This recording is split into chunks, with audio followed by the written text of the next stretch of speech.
Yeah.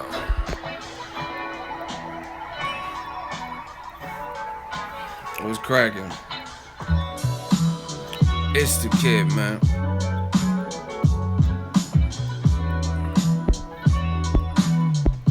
We gotta talk about this heavyweight division and what's going on in the heavyweight division.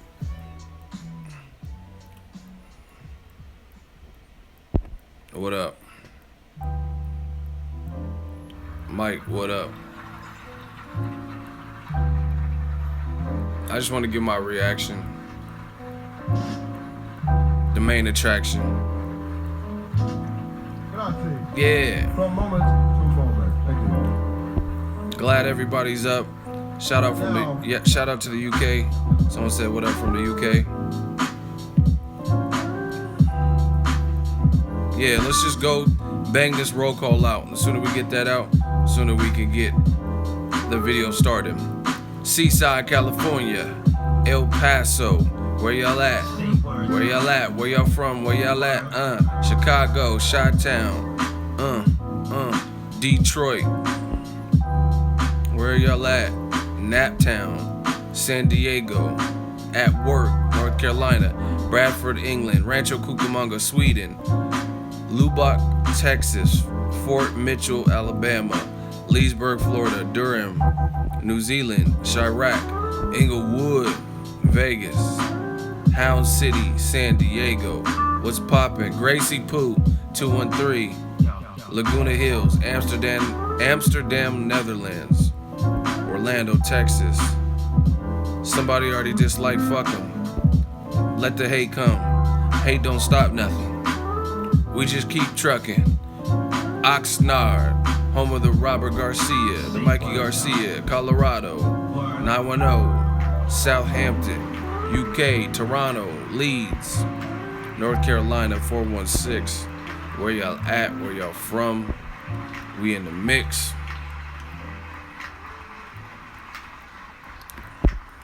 Alright, we did a roll call. Cleveland, Ohio, I see you.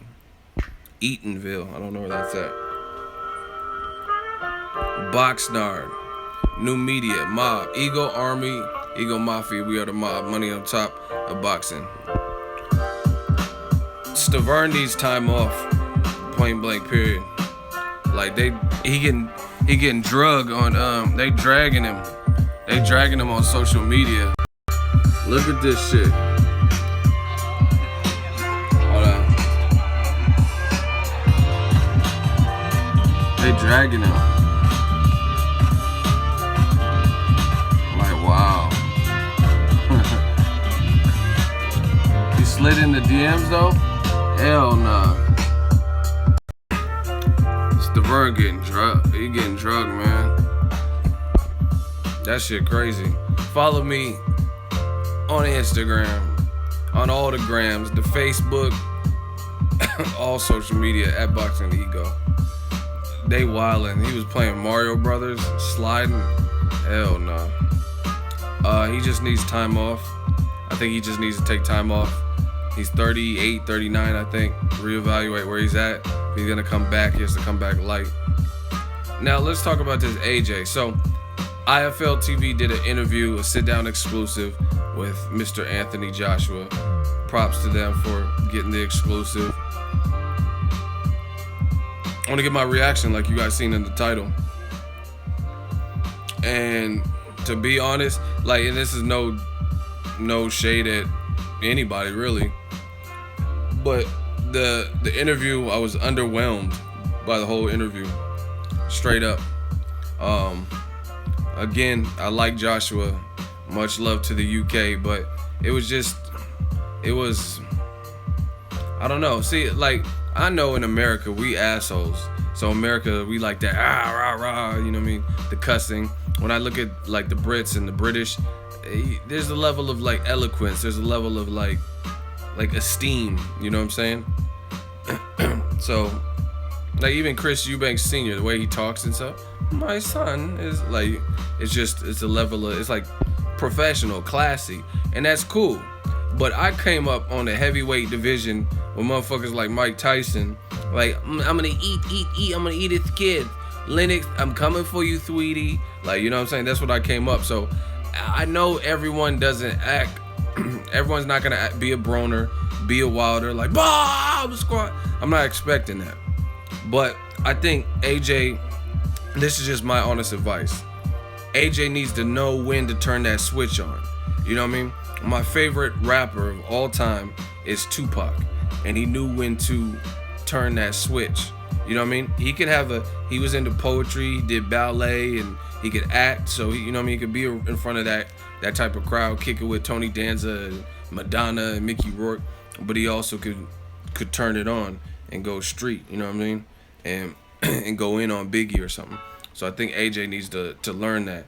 And for me, the way Wilder's been coming at AJ lately, this was no time for a quaint sit down.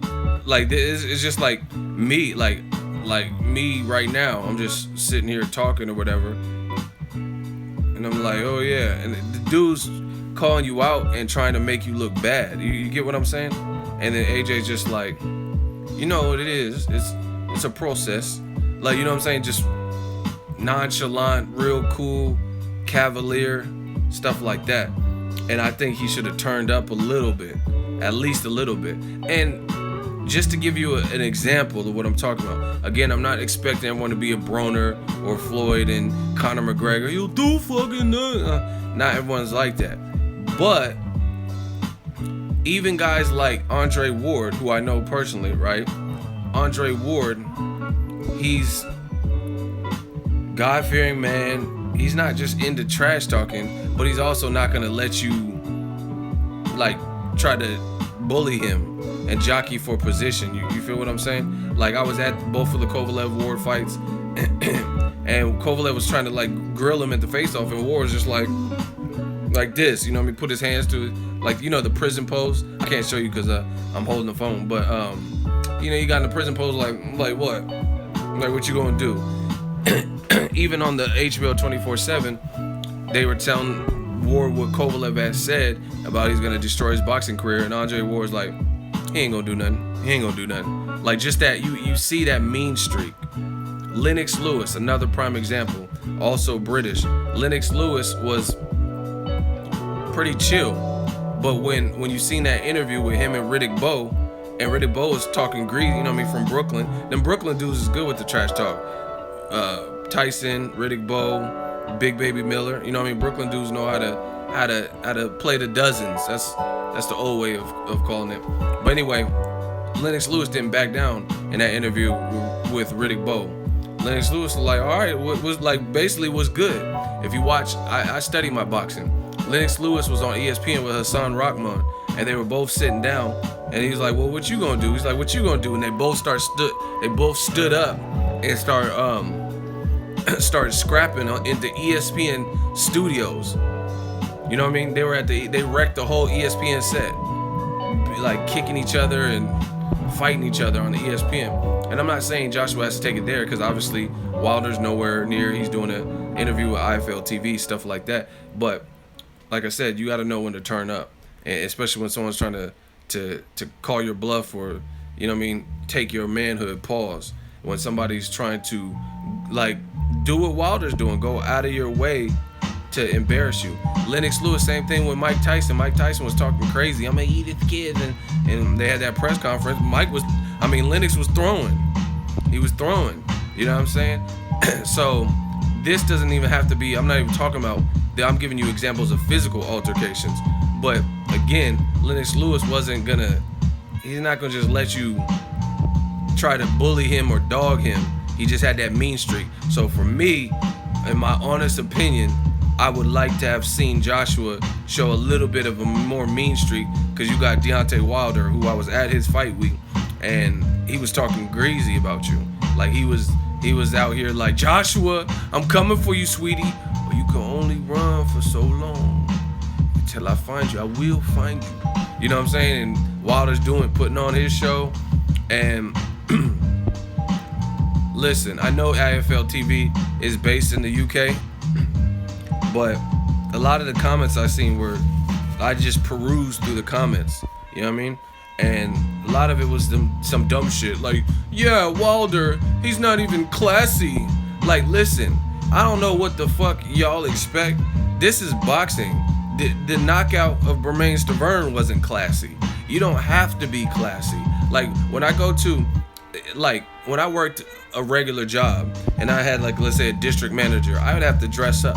I got shit in the closet, you know what I mean? Like ties and nice apparel, nice things to wear. But I don't wear that shit at a boxing event. You know what I'm saying? That's just, you don't have to. Boxing is grimy, you know what I'm saying? Like, I don't try to go dressed like shit, but I wear whatever I want. Everyone wants to be all proper. Wilder, he's just not. This was a nice, tidy, classy interview from AJ.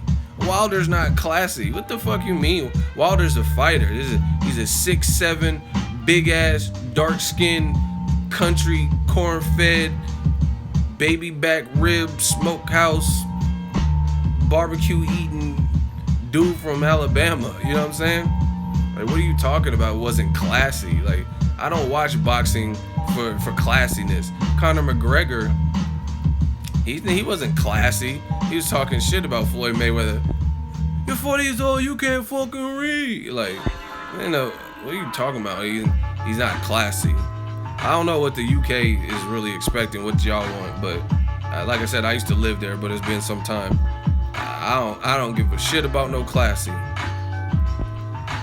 Yo, MC Spills, you about to get bodied in the hot seat because I don't have time. You like, I keep seeing your messages, right? And you playing with fire because you will get burned in that hot seat. You know what I'm saying? You keep talking about his legs too skinny. Why are you looking at another man's legs like that? Like, you know what I'm saying? Who gives a shit? Pacquiao got big ass legs, big ass calf muscles, and Marquez stretched him. Rustico Torrecampo stretched him. So, like, why are you talking about the man's legs and all this stupid shit?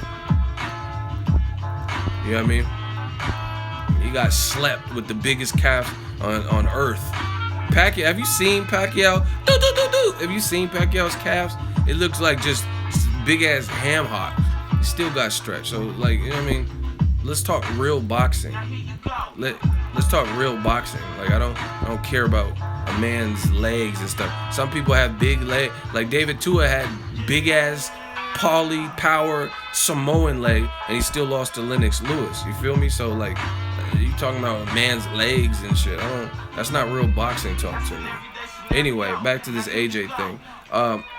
For me, AJ got to know when to turn up. I like the dude, clean cut, and I understand he's like, stay hungry, stay humble, and he, you know what I mean, he's the ambassador for a couple brands and stuff, so maybe he has an image that he's trying to maintain, but occasionally, no one's going to get mad at you. No one's going to be mad at you if you turn it up, especially when, like, no one's asking AJ to come out of character and just go at Wilder, and Wilder's sitting at home with his family. But Wilder is the antagonist. He's the one that's provoking this. He's provoking you. So to me, in my honest opinion, I thought the IFL TV interview, and like I said, I'm not throwing shade, I thought the overall tone of it was just kind of boring. It was just very flat and very clean. You know what I'm saying? That's my honest opinion. Like, it has nothing to do with the quality of work or the camera angle. It just, to me, for a response, I'm like, oh shit, they coming out with an AJ response. Good shit. Kudos. Or what do you say in the England? Cheerio. I was happy. And then when I watched the response, I'm like, oh, that's it? Like, oh. And in fact, here's the point. AJ turned up on Coogan more than he did on Deontay Wilder. If you watch the interview, I guess Coogan or whatever has said, that's the host name? Coogan or whatever has said something to him. He's like, oh, but Eddie Hearn had told me. And he's like, listen, why are you talking to me about what Eddie Hearn said? I'm right here. I just told you what it was. I told you I had an interview, or I talked to blah, blah, blah. I told you what my meetings were about, and Dillian White's name didn't come out. And then Coogan rebuttal, he's like, oh yeah, I'm just saying. And he's like, no, listen. I don't care, but like, he basically said something like that, like, I don't care about that. I'm telling you what I know personally, firsthand, so I don't understand why you telling me about what Eddie said. So like I said, I feel like AJ turned up on the host more than he really did on Deontay Wilder.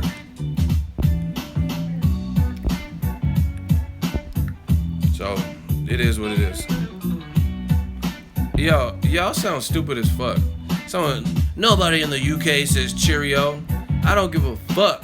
Like, listen, we talking about Joshua Wilder. That's the main conversation. There's gonna be a couple of jokes thrown in and light humor.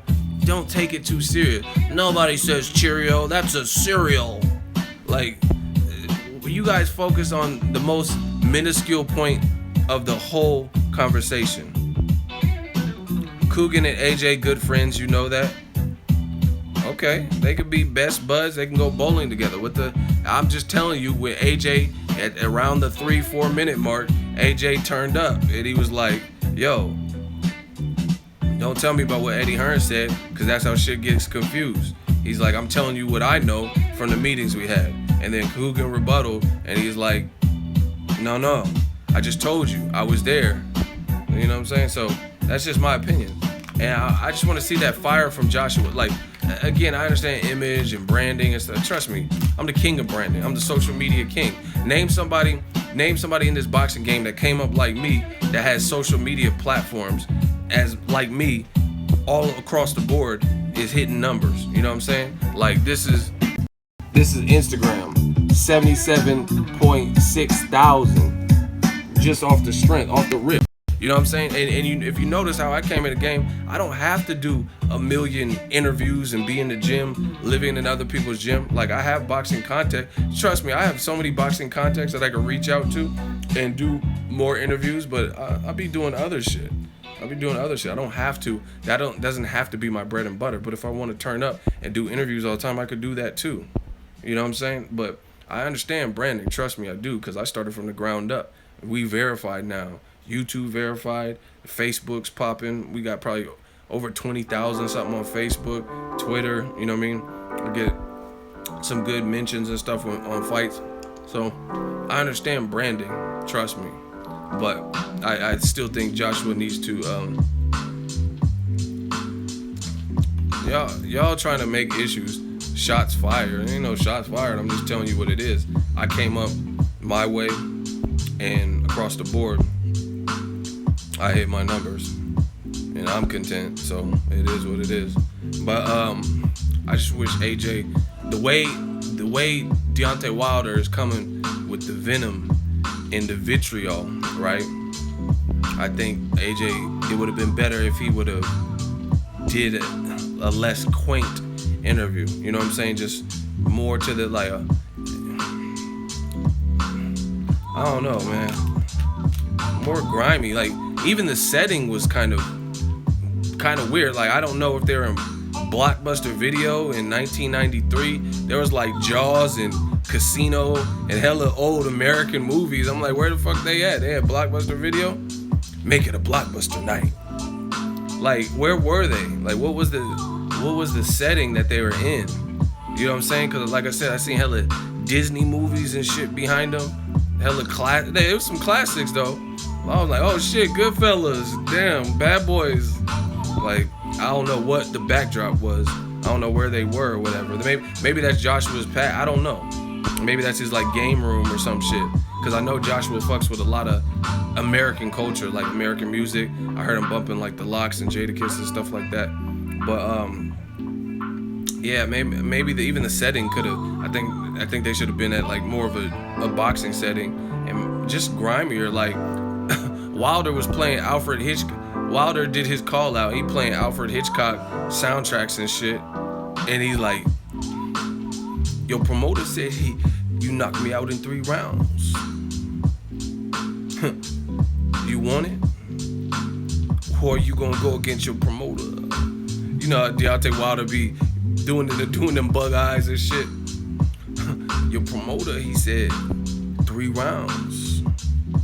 Are you up for the challenge? Or you gonna let your promoter do all the talking? You know what I mean? He got spooky ass music and shit. So I just feel it didn't. I feel like the response, I expected more. Like, it didn't match the intensity of everything Wilder's been doing recently. Wilder's performance, right? Wilder's call-outs, Wilder's post-fight interview, and then to see that interview with Joshua, my honest to God reaction. My honest reaction was it left me wanting a bit more. Like, you know what I'm saying? I was like going to 2018. I would have liked something more, you know, some more grit, some more gung ho. Who's delusional? He said you boys are deluded. Easy. We might have a hot seat victim. Please tell me who's deluded. Please tell me who's deluded so I can put you in this hot seat, bro. Easy Mighton.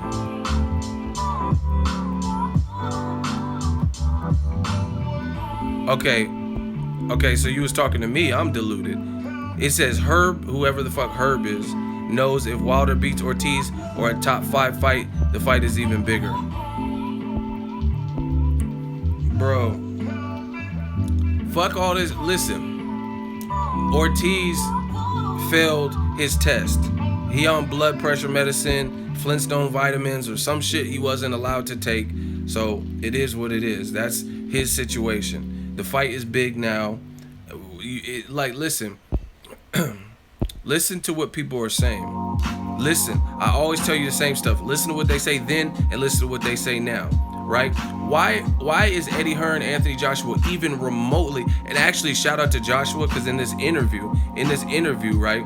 In this interview, he actually said what I've been saying. And like I said, listen to what people say then and now. And Joshua said one of the same thing. He said, he kind of played the fence a little bit, but I give him props to his answer. They asked him about Tyson Fury, and he's like, really, what's the need to talking about someone who's not in shape and on the sidelines and inactive? But, you know what I mean, I want to see him get back healthy and get back real, so that could be a potential fight. So I like that response from Joshua, but that's my main question to a lot of fans. Everyone keeps saying the fight got to get bigger. Why is Hearn and AJ at any point even mentioning Tyson Fury? Why is he even a point of conversation until he does something and proves to the world he can get back in shape?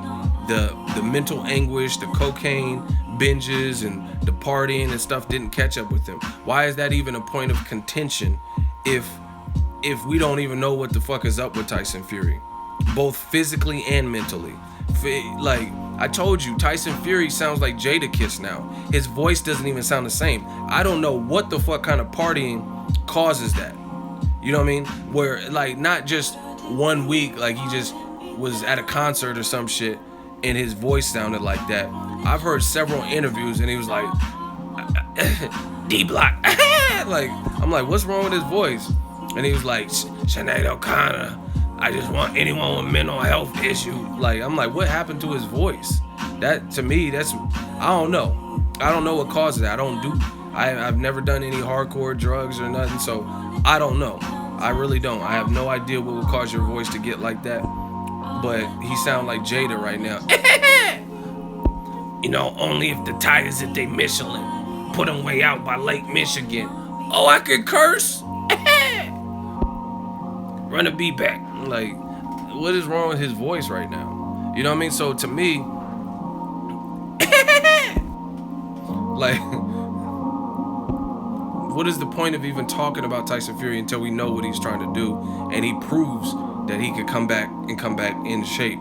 You know what I'm saying? So all the people, listen, like I said, listen to what people say. Listen to what people say. Like me, I'm the type of person, I'm not going to pick up a book, read one chapter, close the book, and say that book is bad. I'm going to read the whole thing. I'm going to read all the chapters, the table of contents, the acknowledgments, and then make my determination. Like, no, that book, that was dumb. I didn't like it, or I loved it. You know what I mean? But a lot of people want to pick up a book, read a chapter, a couple pages, and then all of a sudden, that's what it is. But listen to what people say. Listen to what people tell you. Listen to what people feed you.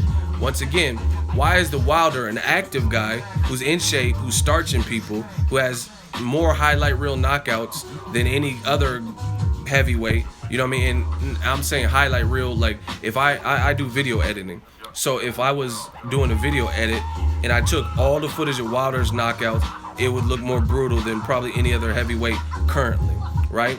So my thing is, why does that fight need to marinate? Why does that need to build up? But Team Joshua as a collective, as a whole, they still mention Tyson Fury.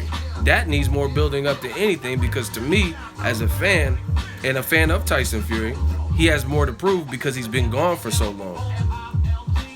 You know what I'm saying? All right, man, we got to put Ease Mighton in the hot seat. He says, I don't agree, so what don't you agree with? I seen you've been putting crazy comments. I try to let you slide, but now I got to make an example. Let's get to the point, to the easy work. No one has made 12 rounds with Joshua. Okay. What does that have to do with anything? What don't you agree with? First of all, that's not even an answer to my question. And fucking Takam could have maybe made it if the ref didn't put him in a headlock. He might have made it the distance with Joshua, but we'll never know. We won't know. We won't know because the ref put him in a fucking Hulk Hogan headlock and gave him a noogie. Like, so we don't really know if anyone could have went the decision or whatever distance with Joshua. So what don't you agree with? Time to get that work. Eat or starve, man. What don't you agree with? And if never mind, I'm gonna let you finish. Because I don't even want to give you ammunition. Okay, so you don't agree that Wilder has better KOs. Okay, first of all, I never said anything about the quality of opposition or anything. I'm just talking about from a production standpoint. You mean to tell me that you believe AJ, you about to get fried, you believe AJ's knockouts, and he has power, right? He has power. Okay, no. He said you can disagree. You're getting up out of this hot seat. It's either you or me, and I promise you it won't be me.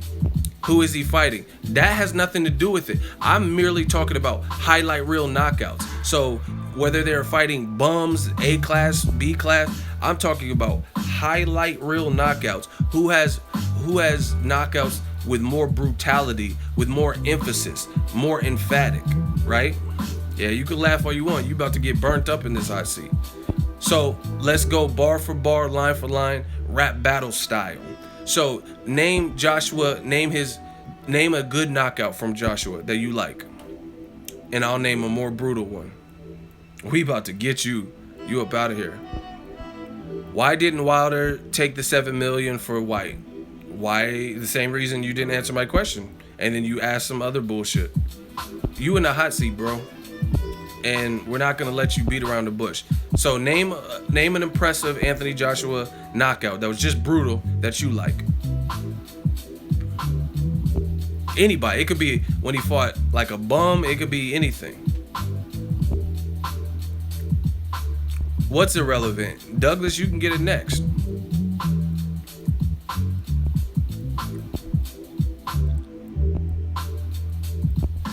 No, we were just talking merely about the brutality of the knockout. And he said, no, I don't agree. I disagree. So we're going to see why you don't disagree. No, the quality of opposition doesn't matter in this because I was just merely talking about nasty knockouts. And Joshua has fought some people that weren't high class either. Especially his first 12 fights, who were any of them dudes? You know what I'm saying? Wilder can't get a better KO. All right, let's just vote because he ain't talking. He's just running in circles. He said Wilder can't get a better KO. Ego, I'm eating you. Does anyone feel that I'm getting 8 when he hasn't even answered one question? Let's vote. Put your L's up if he's wasting people's time. He said I'm eating you. How you eating me if... Okay. Now he wants to answer. Klitschko. So the Stiverne knockout was way worse than the Klitschko knockout. Klitschko was on his feet. You stupid moron. You. Klitschko was standing up and Stiverne was folded in a Dulcine position. So how is that? Spilka looked like he was dead and he looked like he was crucified on the imaginary cross on the ground. We're just talking, I told you, it had nothing to do with the quality of opposition. I'm just talking about nasty knockouts. Because to me, Spilka and Charles Martin, guys like that, they're in the same stratosphere.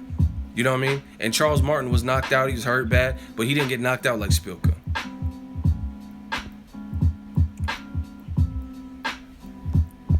All right, we got another one. So anyway, do I have any mods in here? Hold on, I'll take care of this easy work. That was an easy L.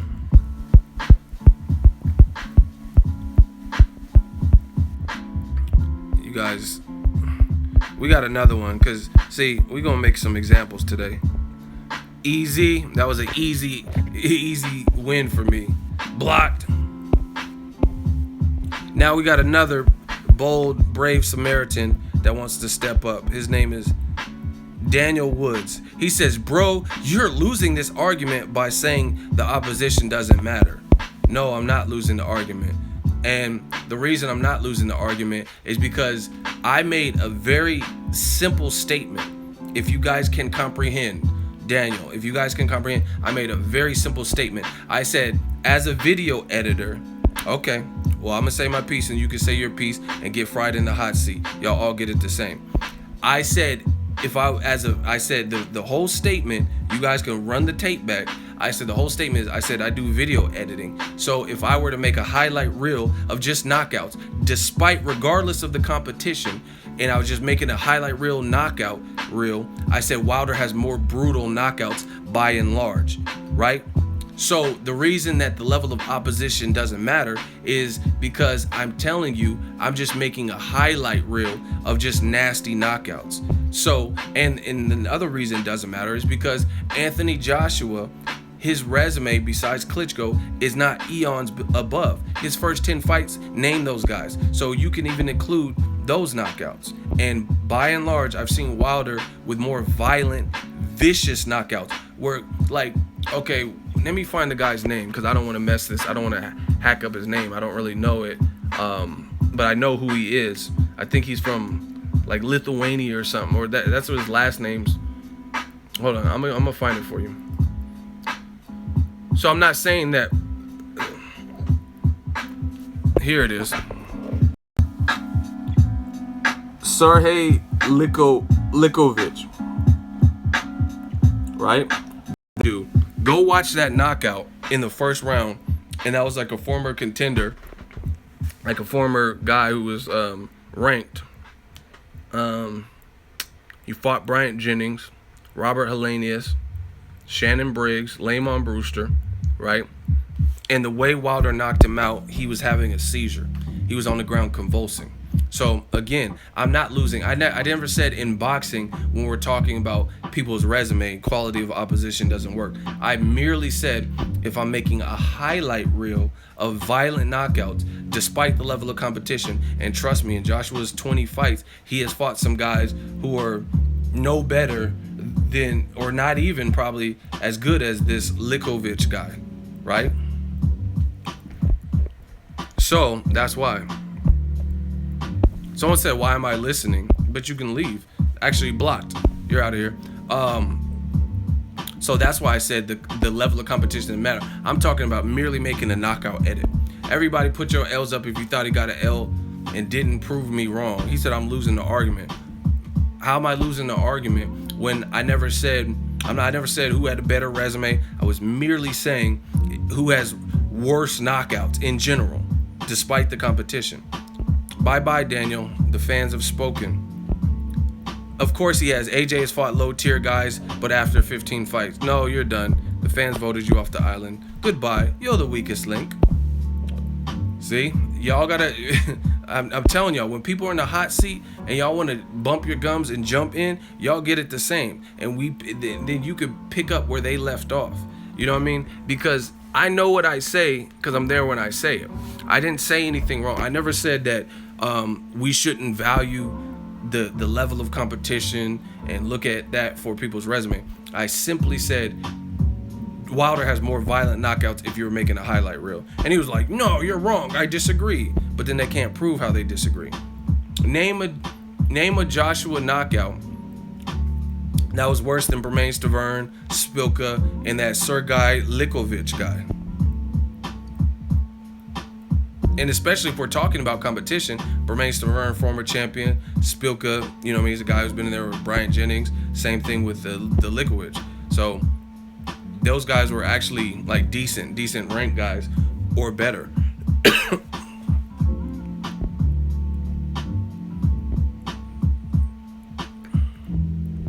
Big ups yourself, Ego. I'm from the UK and watch your videos more than UK YouTubers with regards to boxing. Well, I appreciate that, man. We coming with the hostile takeover.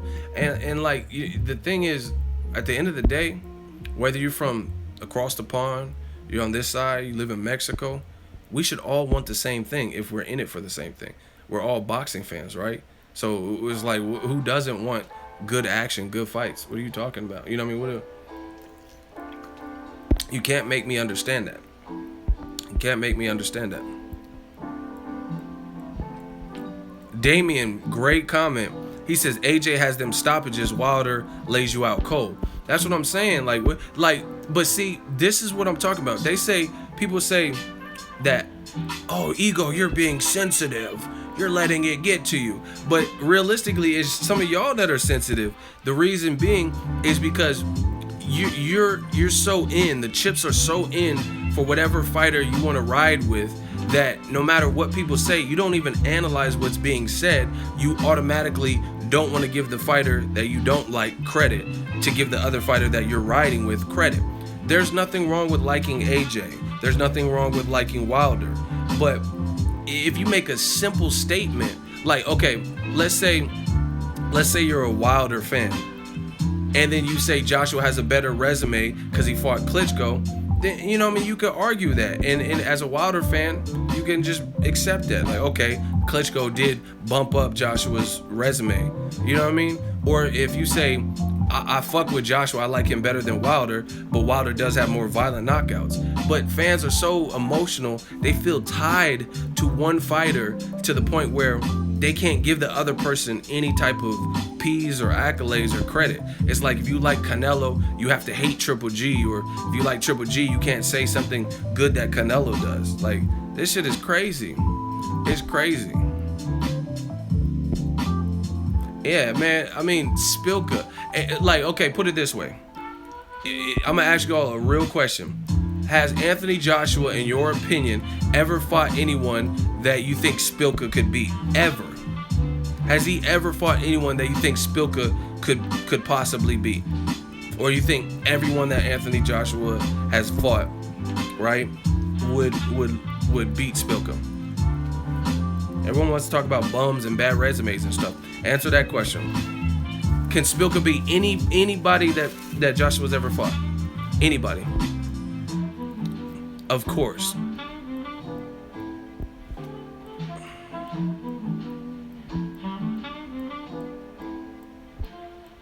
I'm not unblocking that dude that just lost the hot seat. You out your scout. See? And people said, yeah. So that's what I'm saying. That's why another reason why the knockouts didn't pertain to like the level of competition, because at the end of the day, what Wilder did to Spilka could possibly beat guys that Joshua has faced. He could beat guys that Joshua has possibly faced, so it kind of evens out. If you know Spilka is, let's say you say he's a B- class fighter, then Joshua has definitely fought somebody that's a B- or even C. You know what I mean? So if you look at the same level of competition, someone you would rate in the same bracket as Spilka, and then you look at Joshua when he fought him, did he knock them out like that? You know what I mean? Did he knock him out like Wilder knocked out Spilka? Anyway, back to this interview and this reaction. I just really wish Spilka beats all AJ opponents but Klitschko. I don't know about all, but I mean, who knows? I mean, I honestly, I think Spilka has a shot. They were going to make the Dominic Breazeale fight, but it kind of fell apart. At the time, I'm talking about when Wilder fought him. I think he could possibly beat Dominic Breazeale. Dillian White, I'd have to see. Charles Martin. Charles Martin hadn't really proved much. See, and that's the other thing that Joshua said. He was like, he said something like, I take risks. He's like, I went for a title in my 15-16 fight. But that was a very calculated risk. It was a risk because, you know what I mean, you're going from contender level to fight a champion. But it was the most unproven champion. You know what I'm saying? So it was like an opportunist move. And I don't blame Eddie Hearn, Matchroom, and Joshua for taking that. But at the end of the day, Charles Martin wasn't like a proven champion. He wasn't a champion where everyone was like, wow, that guy's up next. He didn't have the resume. See, everyone wants to see, listen, I tell it like it is. Everybody wants to talk about Wilder has a shit resume and things like that, right? Wilder's resume is trash. So at the time that Joshua fought Charles Martin, if you say Wilder has a bum ass resume, who did Charles Martin beat at the time he fought when he was a champion?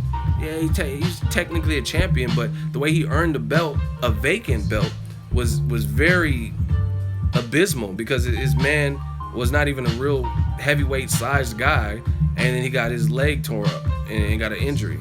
Shout out to Lamar, $5 super chat. He said, from one Aries brother to another, born stubborn. Yeah, both stubborn. We both agree. Joshua has to fight Wilder. Joshua fought guys with less ratings than Wilder. Exactly. Listen, I promise you, the people who are anti-Wilder, Joshua Wilder, any argument that they shovel at you, it could be easily dismantled. Because at the end of the day, unless you could look at Joshua's resume and say he has never fought somebody who presents less meaning, less merit, less incentive, less of a ranking, less of a resume than Wilder. If I could understand if everyone he fought was way above that, but not everyone he's fought is way above Wilder. So how did those fights get made? You know what I mean? Eric Molina got tore up by Deontay Wilder and Chris Arreola, and he still somehow landed an AJ fight. Nobody was saying Eric Molina don't sell stadiums and where's his purse and his biggest purse. I guarantee you Eric Molina's biggest purse is not anything near Wilder's biggest purse, and we know that. So again, when Eddie Hearn brought Eric Molina post Deontay Wilder knockout to the UK O2 Arena, where was this talk about Molina? His biggest purse sucks, and he needs to fight Dillian White, and he can't sell out a stadium. You know what I mean? So all these are just, to me, from the fans, they're a bunch of excuses.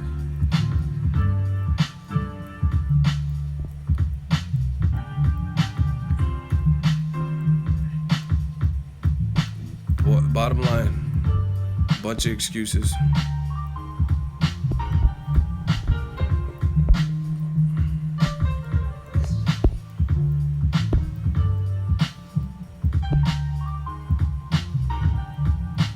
The only real difference in quality of opponents is Vladimir Klitschko. Oh my gosh.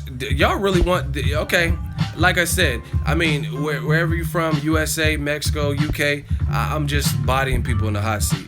Okay, so Tribista101 says, do you even watch boxing?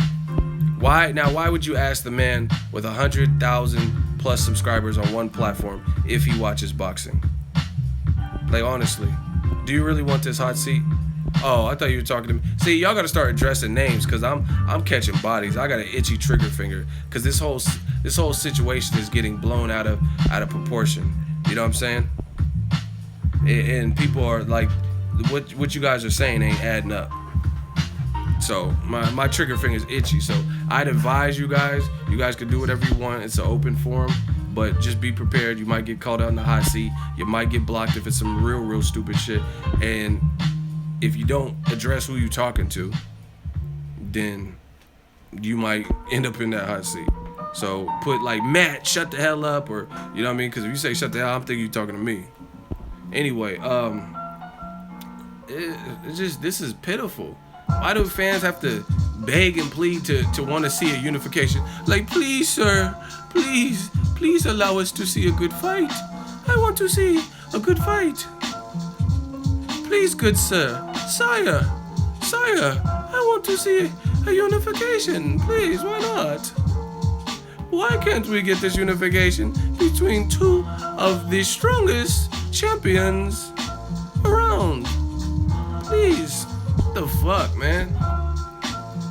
Shout out to Jay, $2 super chat. Gang. Shmoney dance. Was you surprised the way Lou DiBella was talking to you? Y'all waste your money on that? Like, I don't give a fuck what Lou DiBella said. Y'all keep saying he was talking to me crazy. He didn't really say. He said he was mad. He's mad at the he didn't even listen to the full question, and he just said, Dillian White, get the fuck out of here, Dillian White. Who the fuck is Dillian White? He did, realistically, it was Kanye West versus Sway, where Sway was asking regular, why don't you just do a closer? You ain't got the answers, man. Like that's really what he was doing. But I didn't take that as he was wilding out on me. Like I said, if he wanted to kick me out, he could have kicked me out. He has the power.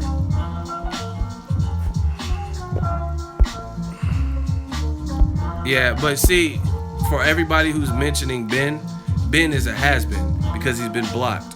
Get your ass out of here. Shout out to C-Level, $1 super chat, Shmoney gang gang. Listen, like the whole thing with this whole hot seat, you're not gonna just be posting stupid shit repeatedly, trolling the whole forum, and that's gonna entice me to put you. I might just block you because I can see you're putting stupid shit for attention. So this shit is unpredictable. If you get chose for the hot seat, you get chose for the hot seat. That's it. You know what I'm saying? Period. If I see, listen, I told y'all, and I'm trying to tell y'all if y'all want to score with the ladies, women do not like weak men. A man is supposed to be a rock, a mountain. You know, like a mountain doesn't move. No matter how high the winds pick up, the mountain stays centered and grounded. Right there. The mountain's not like swaying, and women don't like that. So if I see that a man is that desperate for another man's attention, where he's putting 19 comments of the same shit, different variations of, you just getting the block. Because why are you that desperate for my attention? You know what I'm saying? I'm not Kevin Hart or The Rock or somebody. Like, why do you want my attention that bad? So Ben, he up out of there. Like, you know what I mean? That's weird that a man would be that desperate. You a woman? Yeah, I'm a woman. I'm a trans. Y'all sound stupid. Ego, keep on the subject. Listen, how could I keep on the subject? Have you ever been to a live stream? Do you see all the comments? There's no keep on the subject. There is no subject. People put whatever they put, so I'm just addressing it. You're like, come on, keep on the subject, man. This is not a school classroom where it's like history and I'm talking about math. This is a live, open forum. You guys are putting crazy shit, so you want me to just act like I don't see it? I'm a real person. I see the bullshit.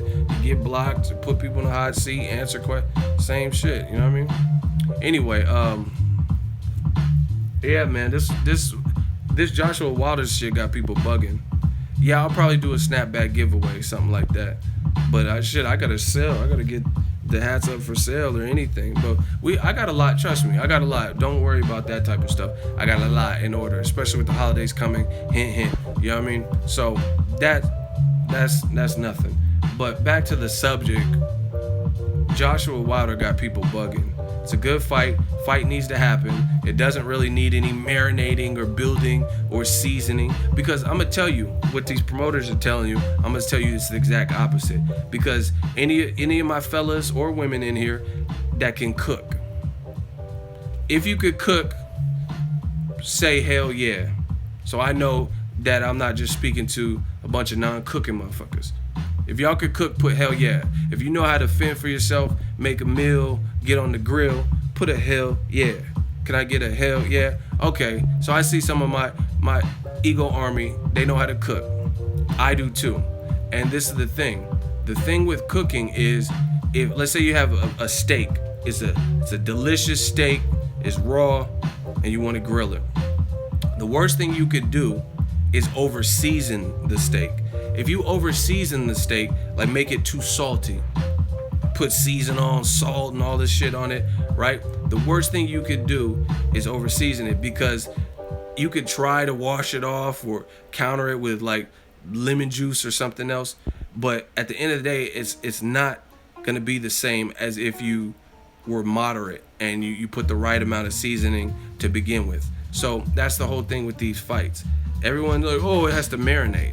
But it doesn't really have to marinate, and you don't want to over season it, because if you over season it, then you overdo it. And an example in boxing to relate this cooking and grilling analogy is this: you put the right amount of seasoning on without overdoing it, and then you serve it. Now, oh goddamn, this tri-tip is delicious. This steak is delicious. Now in boxing, what could go wrong when you over season is somebody does not look the same. i.e. Mikey Garcia versus Yuriorkis Gamboa. That fight was seasoned to fucking perfection, and it crescendoed because 50 Cent and Gamboa, 50 Cent was managing Gamboa at the time, jumped in the ring after one of Mikey Garcia's, I think one of his New York victories. Gamboa was in the ring, Mikey Garcia's in the ring. That's the first time we really even seen them next to each other, and it looked like the fight was about to go down. For whatever reason, the fight didn't go down. We never got to see it, and then Gamboa went on to get knocked out by Terrence Crawford. That's over seasoning, because if Mikey Garcia and Gamboa would have just fought right shortly after that meetup when it was at its highest, the seasoning was already there. It was already marinated, all that. People wanted to see it at the time. I know my boxing, I was one of them. And they waited, and then your person looks vulnerable, one or both, someone gets knocked out or whatever. Why would I want to see Mikey Garcia versus Gamboa after Terrence Crawford knocked him down 4 times and then knocked him out, and he's no longer undefeated? You know what I mean? At the time, they were both undefeated, right? So it is what it is. Like, the promoter's going to tell you whatever to protect their interest and whatever business reasons, but these fights, they're seasoned now, because if they weren't, why would people be talking about it here and now? If it wasn't ready, then why would that many people be making videos, writing articles, talking about it, Wilder's calling them out, people looking for the responses, if it wasn't ready right now?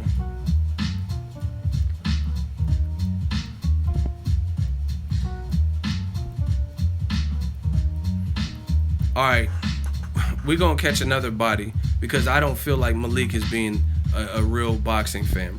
He says, if I was Anthony Joshua, I would leave Deontay Wilder to keep begging. He isn't the A side. He needs to understand that and not talk shit. Okay. So please explain, because you're in the hot seat, my friend. And I'm going to body you, and you're getting charbroiled. Because that is not even boxing fan talk. You can't possibly be a boxing fan talking like this. I just came to drop a thumbs down. Well, I just came to block you. You're blocked. And Malik is in the hot seat. See, that's what I'm saying. I'll take on multiple people at once. It don't matter. It don't matter. So Malik, he said he's the WBC champion. Come on, act like it. Begging for a fight is a put-off. You're not doing good. That's one of your responses, really? How is it a put-off to show hunger? So in your mind, Rigondeaux, Errol Spence, they're put-offs too, because they're actively pursuing and seeking top-level names in or around their division and top challenges. So Errol Spence is a beggar to you. That's what you're saying, because he wants to fight Keith Thurman, and he has one belt. Thurman has more. Thurman's the A side. So Errol Spence is a beggar to you. That sounds pathetic.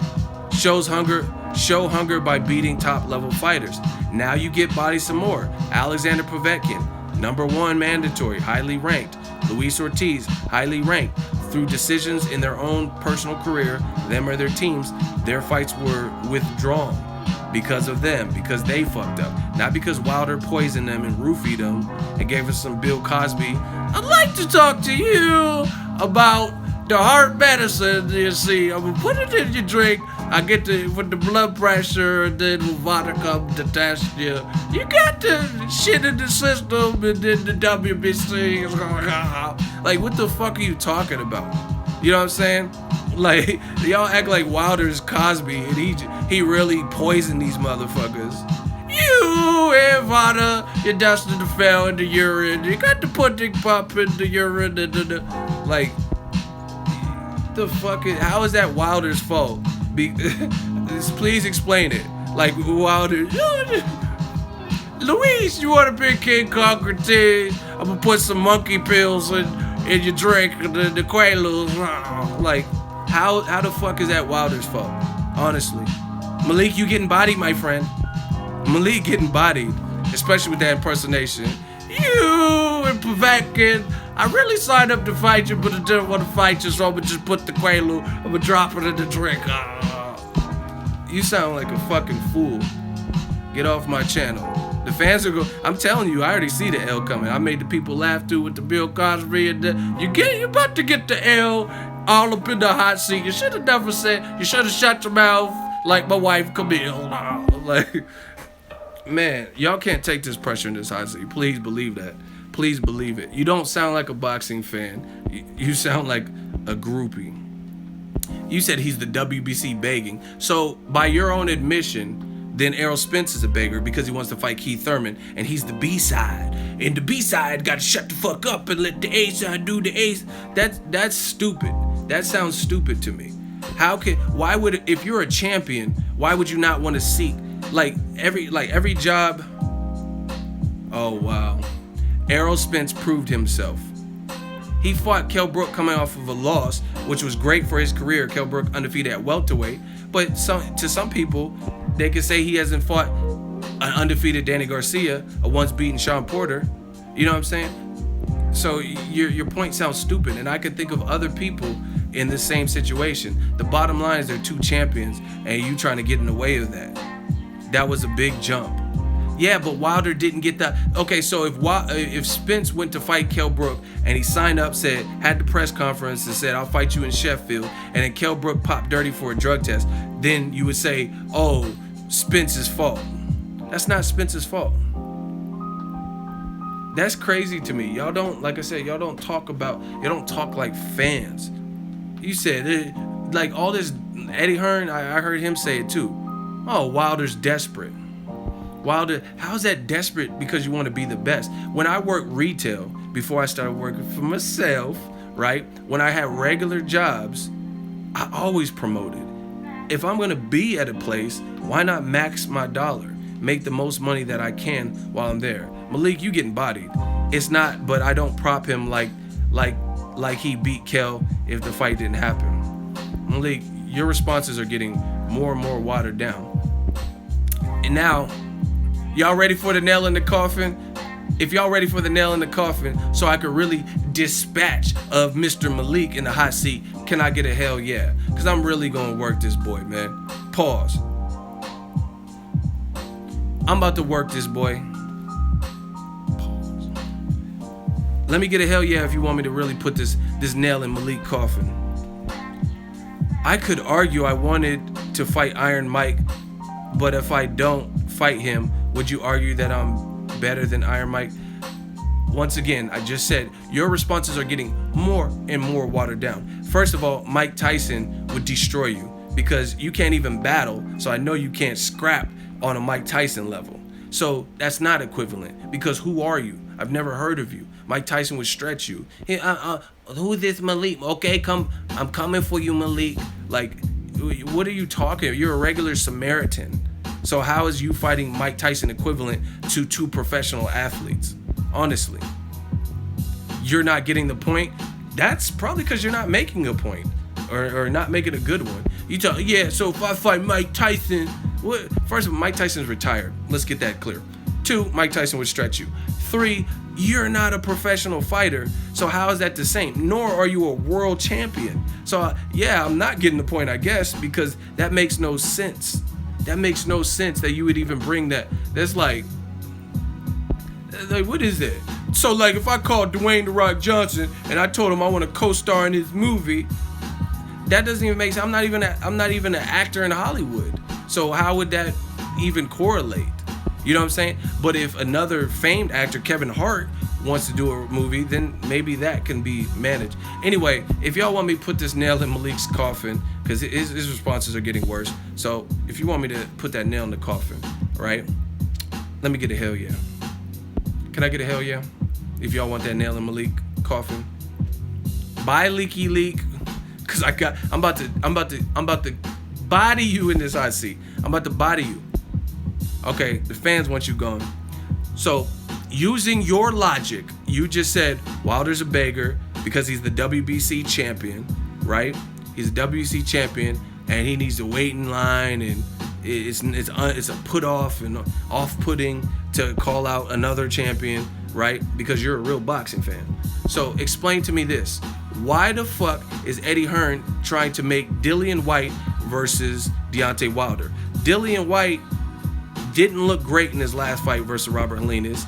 Dillian White has no belt, and Wilder does have a belt. So are we going to say that Dillian White is begging? He just did an interview. I just did a video about it. So is Dillian White begging because he wants to fight a champion? And he's been knocked out by Anthony Joshua. And in my opinion, I think Derek Chisora beat him.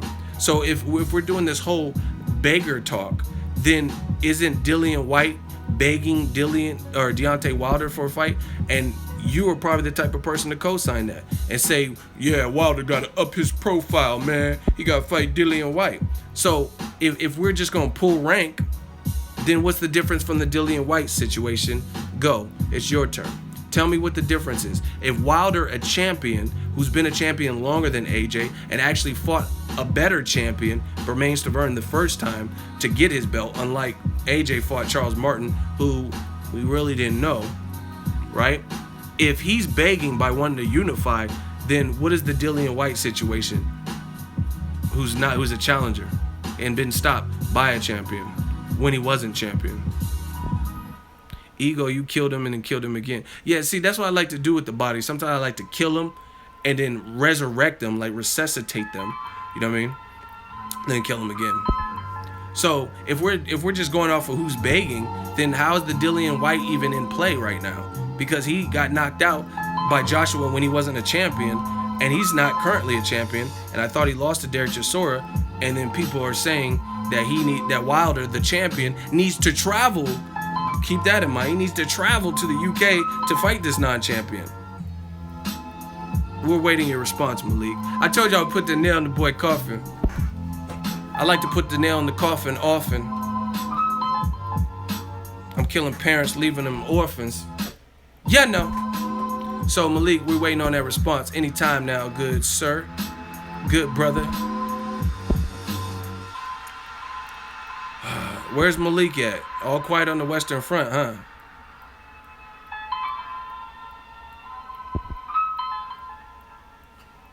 Do you guys see it? I ain't gotta say it. You guys see it. Where Malik at? He playing cricket or something out there in the UK. Pressure burst pipes, man. Well, since Malik is ducking, and I know I bodied him, let's just get on with the vote, shall we?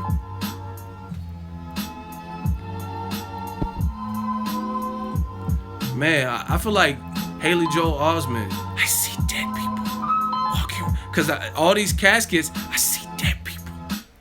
Everybody put your L's up for young Malik. He thought he could coexist in the hot seat with the kid. But it's either them or me. That's not happening. Damn, look at the L's coming in. Damn, Malik. You got to do something, baby. Oh, my gosh, Malik. Look at these L's pouring in. It's a raining L's. Hallelujah. That you still ain't responded since. It's a raining L's. Oh, it's raining L today, Malik. Damn, Malik. You let us all down, Malik. Someone said he left. He need to leave.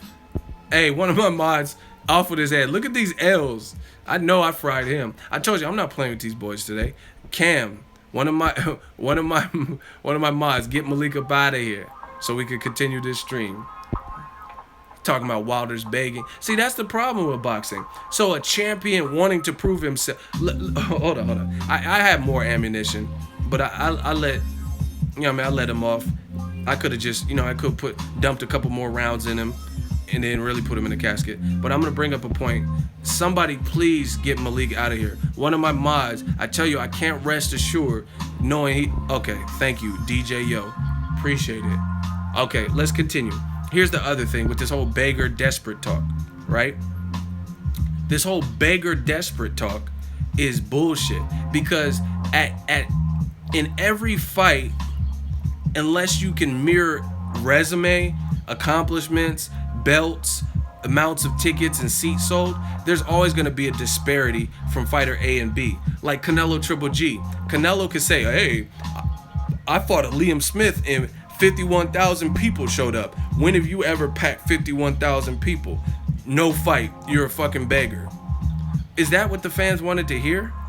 He's a champion. Golovkin was hungry. You know what I'm saying? So realistically, in all situations, there's usually an A side and a guy who hasn't done quite as much as the other person. Name a time where even Floyd had better numbers by and large. He generated more revenue than Pacquiao, even though Pacquiao definitely holds his own. So it's really always going to be an A side and a B side. Same thing with Floyd Conor. Conor holds his own. A lot of people like him. He has a lot of fans. He generates a lot of interest, but he hadn't accomplished quite everything. That's why I said Mayweather-McGregor, not McGregor-Mayweather. That's why Floyd got top billing and those perks, and you know what I'm saying, and called certain shots.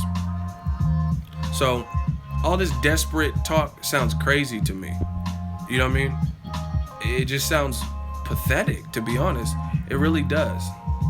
It sounds pathetic that fans are, Wilder's a beggar. So that's what the boxing game has turned to. People have become so soft as boxing fans that if you want to fight the best, then you're now a beggar. And here's I'm gonna flip it on y'all. Shout out to Mosquito, $5 super chat. It's time for you AJ fans to start checking these AJ fanboys because they're starting to make you guys look bad as a whole. See, I told y'all, man, I love the UK. I can't wait to go back to the UK. But some of the again, this is not everybody, but some of y'all representation is not making it look good. You know what I mean? And I would say the same thing for Americans. If the roles were, if Anthony Joshua was like doing what Wilder is doing, if he pulled a Wilder on Wilder, then I would say the same thing. I'm like, damn, Joshua's putting him on that full court press. He's pressing that boy. As an American, I would say that. But that's a what if, because that's not what's happening. You know what I mean? I promise to you, if Joshua was doing this, if he was like, you know what I mean?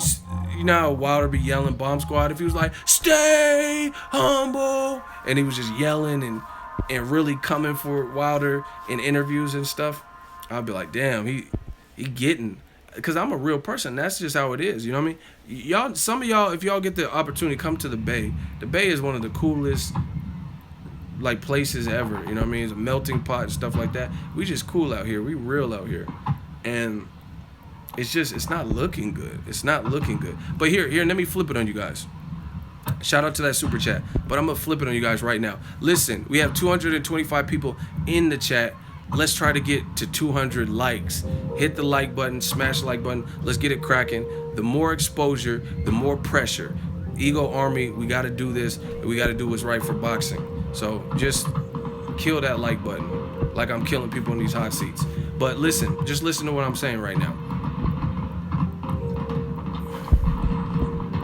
I'm going to tell you something. And somebody disprove what I'm saying. All right? So one of the main, from those same people that prevent the fight or want to prevent the fight, one of the main consistent arguments that I'm hearing is Wilder ain't fought nobody. Have you guys not heard that? Wilder has a bum ass resume. He ain't fought nobody, right? So if he ain't fought no one, now is his chance. He made headlines with this knockout. He's calling out Joshua, and they're like, no, you don't get. Yeah, we understand he tried, but they're not trying to hear that because they want to make excuses, even though Povetkin and Ortiz messed up their own fights that were scheduled. But besides that, he's trying to fight someone right now. This would give him the name, the certification, show what he could really do, show he could take a Joshua punch, show if he were to win it, obviously. But they don't want that. The same fans that are saying he has a bum-ass resume, they don't want to let him prove himself. So how can you ever climb up the mountain? And instead, they throw Joshua's leftovers at him and say, fight him. Fight him instead. Why? So you can say, oh, Joshua already knocked him out? Just like people say with Eric Molina, oh, he's already been knocked out by Wilder and Areola. That doesn't prove much. Doesn't prove much. You know what I mean? So it's like a catch-22. If you really think about it, it's a catch-22. He ain't fought nobody. Now he's trying to fight someone, and you say he don't deserve it. And you say he's a beggar. So it's like, what can he do? So if he signs up to fight 2 top-ranked number 1 guys, they fail drug tests for whatever reason, right? All right, we got another hot seat. Listen, Zolani, you about to get that work, Zulani. He says, ego, you are looking crazy. You are praising Wilder for fighting someone who hasn't fought in 3 years. This is equivalent of AJ fighting Wilder next year. Whatever the circumstances, you wouldn't praise AJ. Now it's time to get bodied. Because what are you talking about? I'm praising him for fighting Stiverne, who hasn't fought in 3 years. Hot seat, grab your popcorn. And this is for you. What's your name? Lonnie? Zulani? I don't even understand what you're saying, so please elaborate for the fans. And hurry it up, because you're messing up the stream right now, to be honest. Because we were just flowing, and you put long-ass paragraph. Zoolander. Yeah, that's what we calling you now. Come on, Zoolander. Come on, Zulani.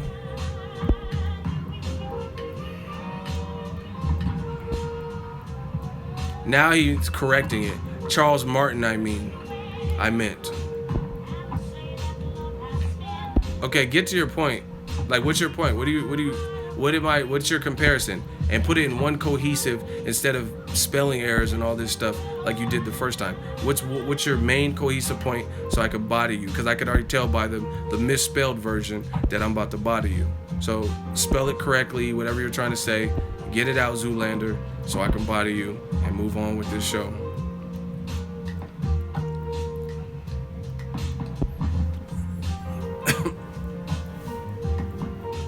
Zoolander, where you at, man? It'll take too long. Zoolander, Zulani. I'm trying to catch a body.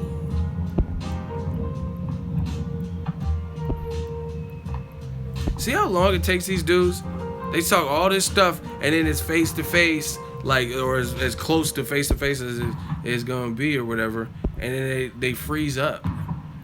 Remember when Eminem, when he choked at first in 8 Mile, it was like doom doom and he was just like start choking, throwing up in the bathroom. Y'all on that early B-Rabbit shit when he was choking before he became nice on the mic with it. Mom Spaghetti, he's nervous, but on the surface he looks calm and ready to drop bombs, but he keeps on forgetting what he wrote now. You've been working at this plant so long, you're a plant.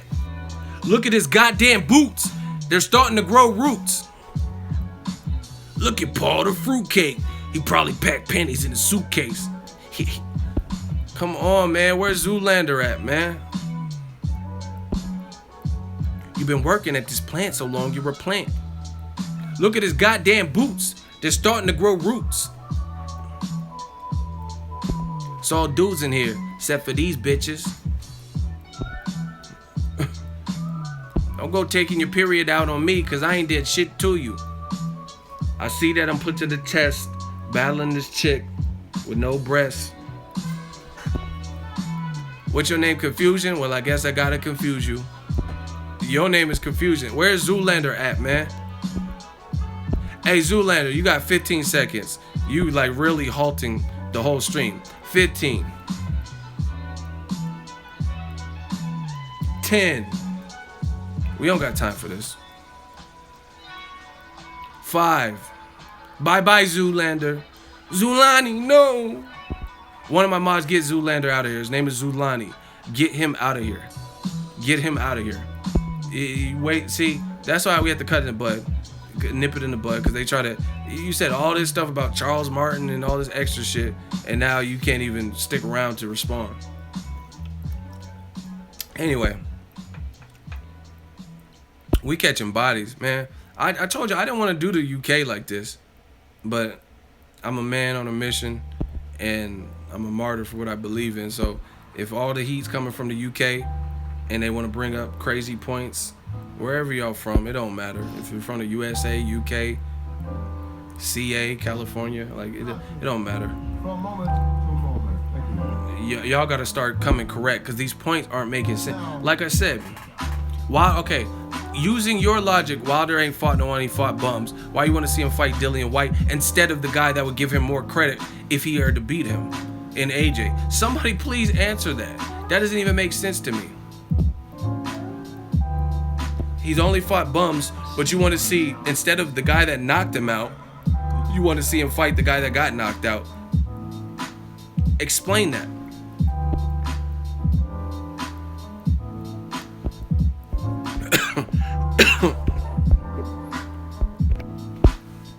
Someone explain that.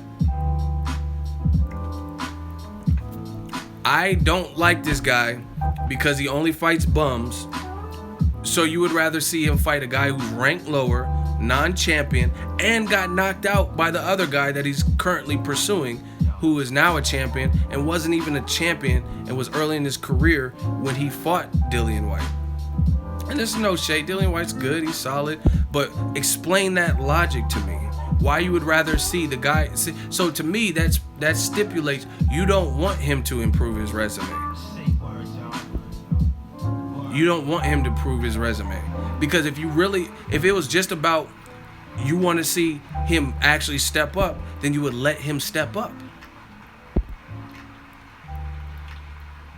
I mean, what like, let's say I'm in the studio with Swiss Beats, Jada Kiss, Fabulous, and we're all in the studio in New York, Quad or somewhere, or wherever, right? We're in the studio, and I'm telling them, like, yo, I can spit. And they're like, you can't spit. I ain't never heard your songs. You can't spit. And then everyone's writing to the beat. And then I'm like, I can spit. I wrote a fire verse. And they're like, nah, you can't spit. And then Fabulous lay his verse. Jada lay his verse. And then they keep telling me I can't spit.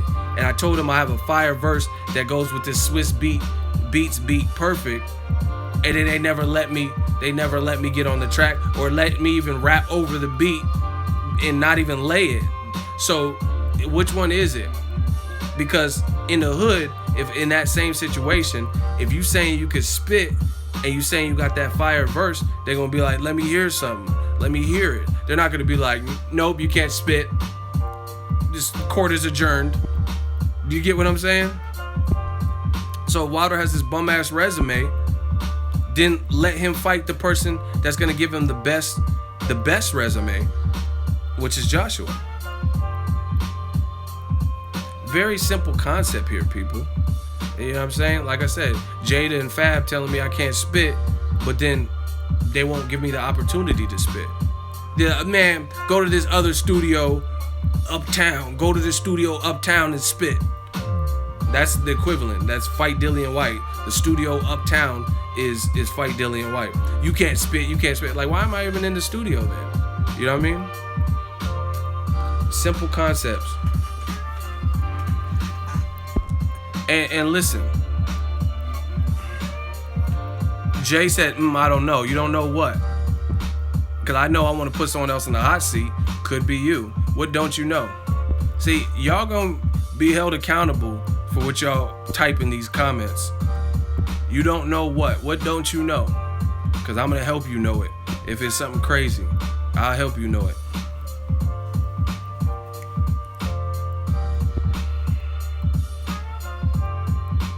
Once again, Ghost Town, USA. Here's another thing. And I wish I was going to the Jacobs fight.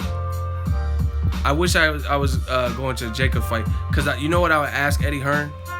You want to know? If y'all want to know what I would ask Eddie Hearn, can I get a hell yeah? Can I get a hell yeah if you want to know what I would ask Eddie Hearn? And this is the perfect question to ask Eddie Hearn. And somebody needs to bite this and take this. Put a hell yeah if you want to know what I would ask Eddie Hearn at the Jacobs Audius fight. Okay, y'all putting hell yeah. This is the perfect question to ask him. Eddie Hearn, who is the biggest danger to Anthony Joshua? Stylistically, experience, all that. What fighter, what heavyweight poses the biggest challenge to AJ boxing? Right? If he says anybody other than Deontay Wilder, I would be shocked. So that's how we get to the bottom of this stuff. Ask him. Don't answer it. Don't say is Wilder the biggest challenge. Don't phrase it like that. Say what heavyweight currently in modern boxing, not retired, not historical fighters, name one fighter that poses the biggest challenge to Anthony Joshua currently. Tyson Fury, get the fuck out. How does Tyson Fury poses the biggest challenge to Tyson Fury? Because he has to get in shape. So even if he said Fury, you guys sound stupid. You sound stupid because he hasn't fought. Listen, you see how dumb, listen how dumb the rhetoric is. Everybody's clowning Bermane Stiverne for not fighting for 2 years, right? He hasn't fought for 2 years. You're giving Wilder credit. You fucking monkeys are giving Wilder credit. He ain't fought in 2 years. He out of shape. Well, guess what? Tyson Fury is more out of shape, and he ain't fought for 2 years. And now y'all are trying to tell me that Tyson Fury is the biggest challenge currently to Deontay Wilder. So when Wilder knocks out a fat Bermane Stiverne off a 2-year inactivity, then there's no credit given. But now all of a sudden, a guy who has less power than Stiverne is fatter than Stiverne and also ain't fought in 2 years. Y'all are trying to say that's the biggest challenge? Really? That's the biggest challenge? The guy who's out of shape who ain't fought in 2 years and had mental health issues. He just talked about it on his Twitter. He was depressed, suicidal, all that. That's the biggest challenge? Really? Joseph Parker, bro, you need to lock yourself in a cage and don't feed yourself for a week. Like, you sound stupid. Joseph Parker scooted by Andy Ruiz. What are you talking about? Y'all getting bodied. Like, it's ridiculous. It's ridiculous.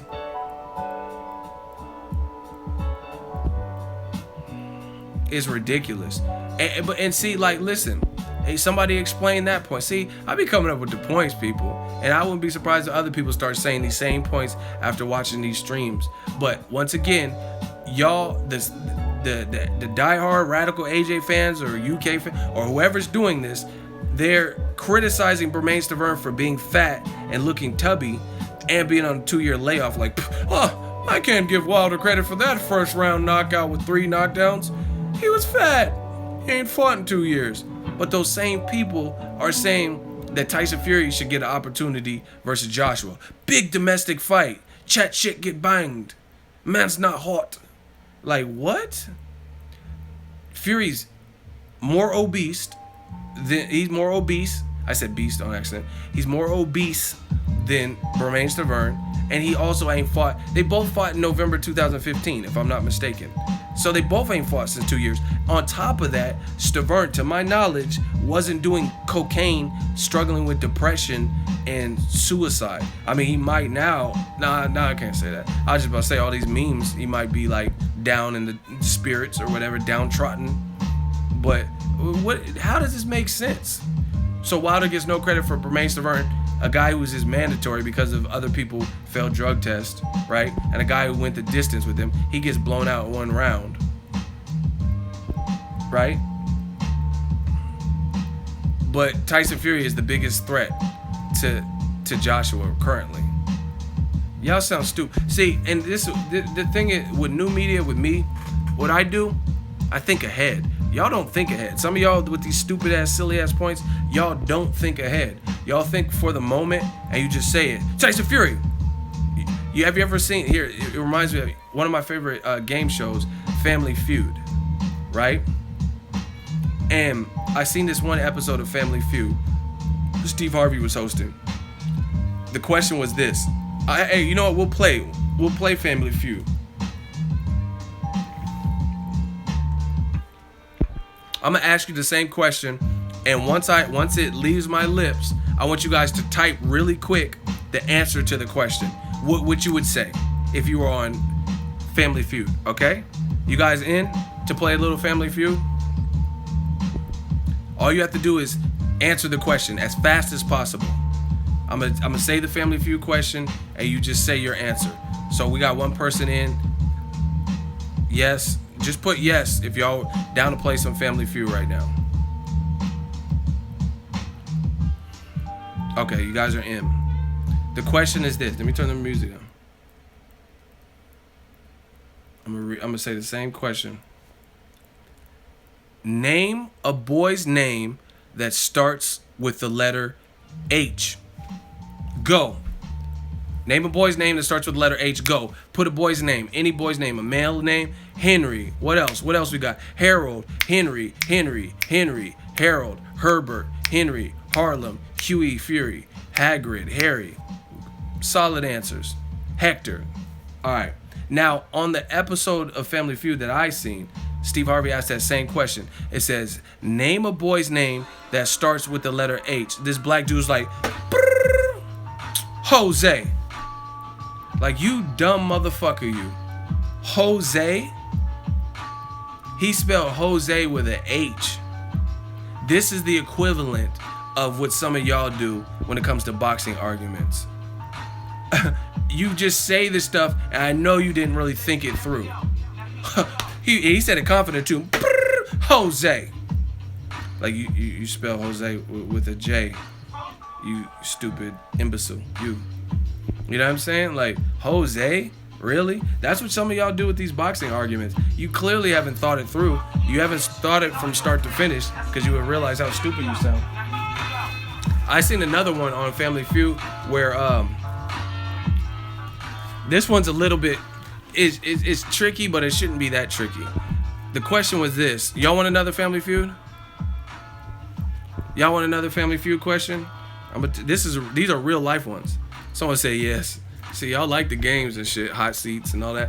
All right, so the other question I seen was, it was one of the older Family Feud episodes, but the question was like, he's like, name the month where a woman starts to show in her pregnancy. Like, what month is her pregnancy visible, basically, right? Name the month where her pregnancy starts to show. Like, you could tell someone's pregnant. 3 months, 6 months, 6th month, 4th month. You know what this fool said? They were like, September. Like, what? Like, how is it September? Like, that's the dumbest answer. They actually named a month. Like, name a month where a woman's pregnancy shows September. Like, that doesn't even make sense. They named an actual month of the year as opposed to... That's what y'all do in this boxing game. Tyson Fury. Yeah, I like that. Good answer. You know, and the other dumbass family members. Good answer. Good answer, Steve. Good answer. I'm like, that ain't no fucking good answer. And then when it comes up, you see them red X's and shit. Good answer. That ain't no fucking good answer. Tyson Fury. You didn't think that through. Because Tyson Fury's been in an equal long inactivity. Plus, he was... If you ask me if I'm drinking lean one more time for attention, you gonna be leaned up out of here.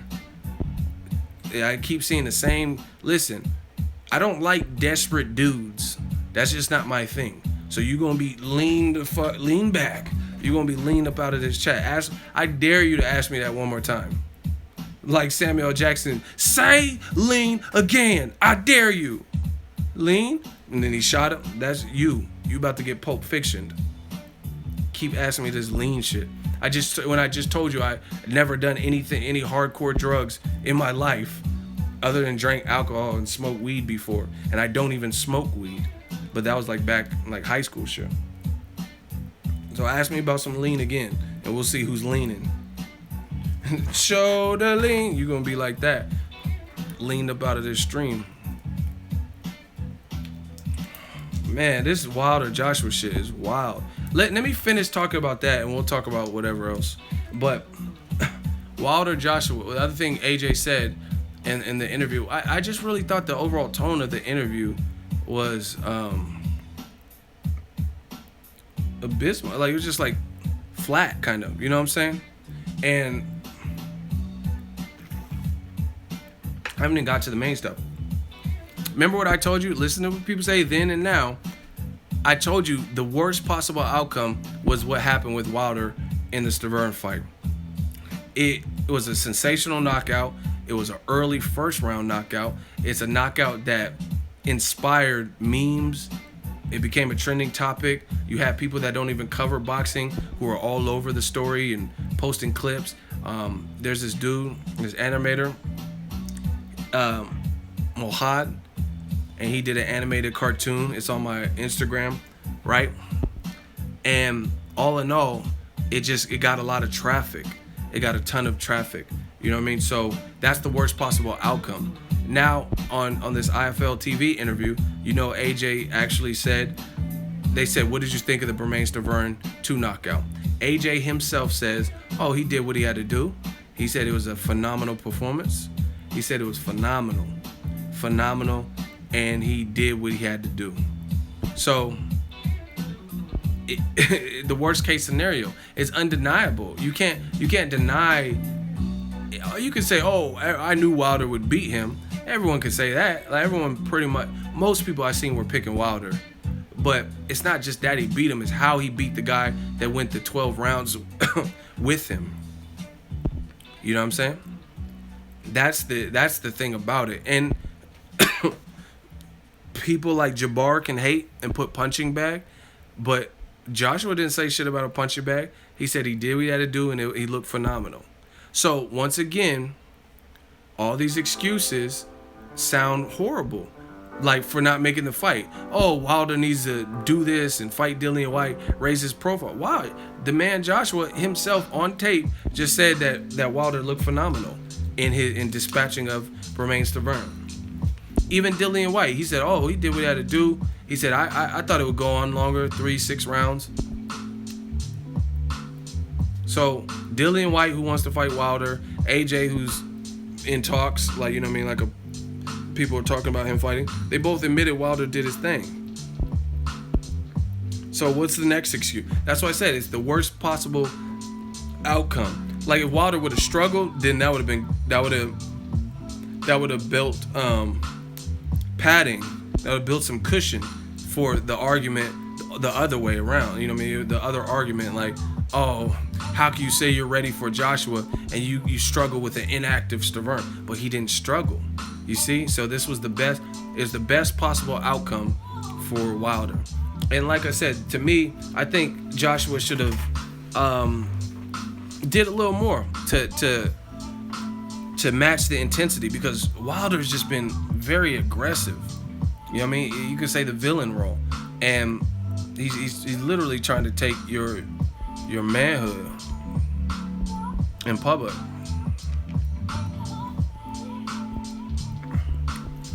Jabbar, you about one dumb comment away from being removed. Jabbar Brown. He said Wilder cannot take AJ's power. Let's see the fight. Ain't shit to talk about. Listen, Eddie Hearn said he'll knock him out in 3. Joshua said I'll eat him. You're saying he can't take Joshua's power? There's people that think that Joshua, if he got knocked down by Klitschko's right hand, how is he gonna deal with Wilder's right hand, who's an inch taller than Klitschko and him? You know what I'm saying? So, all right, Jabari put his response is that boy skipping leg days. He got up. Should I block this fool? Because he's not really. Listen, I told you, people like you get easily ethered. Once again, block him. Hurry up and vote. All right, you disrupting the conversation, Jabbar. You out of here. Anyway, back to the conversation. Listen, all this Wilder skipping leg day, but he's stretching people worse than any other current heavyweight. So what is this whole leg day shit? Like, it does. You gotta make it make sense. You gotta make it make sense. Okay, he's skipping leg day, ha ha ha, but he's also knocking people out in the most brutal fashion. So it makes that sentiment very, very corny. Because his legs are skinny, but he's generating enough power to fold you up like Dalcin, to have you on the canvas like Spilka making snow angels. You know what I'm saying? So that stuff, windmill Wilder and skip leg day, that sounds stupid to me. And we as boxing fans, we got to do better. We got to analyze what people are saying to us now. You know what I mean? Yoga Flame. Analyze what people are saying to you. Don't just, I'm not even on my channel. I'm just saying in boxing in general, we really got to do this, because you guys need to start questioning this shit. Like, Who cares if your leg? Like I said earlier, Pacquiao has some of the biggest legs in boxing. Like his calf. If you look how built his calf muscle is, but Marquez stretched him. So is anyone talking about how Marquez's legs were skinnier than Pacquiao's? No, they're just talking about how how he face planted. You know what I'm saying? No way in hell Marquez's legs are as big as Pacquiao's. Pacquiao's leg is just like a fucking hunk of meat. You know what I mean? But y'all care more about a guy's legs than y'all do meaningful boxing talk and like unifications and shit.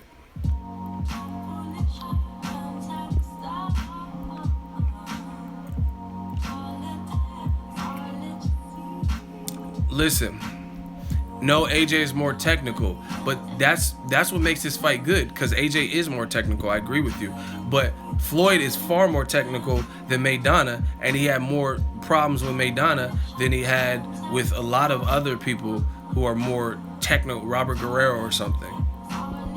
So that unorthodox could be a problem in certain people's life, especially when you have the power. Especially you have the power of a Wilder. So that's what makes boxing fun, because styles make fights.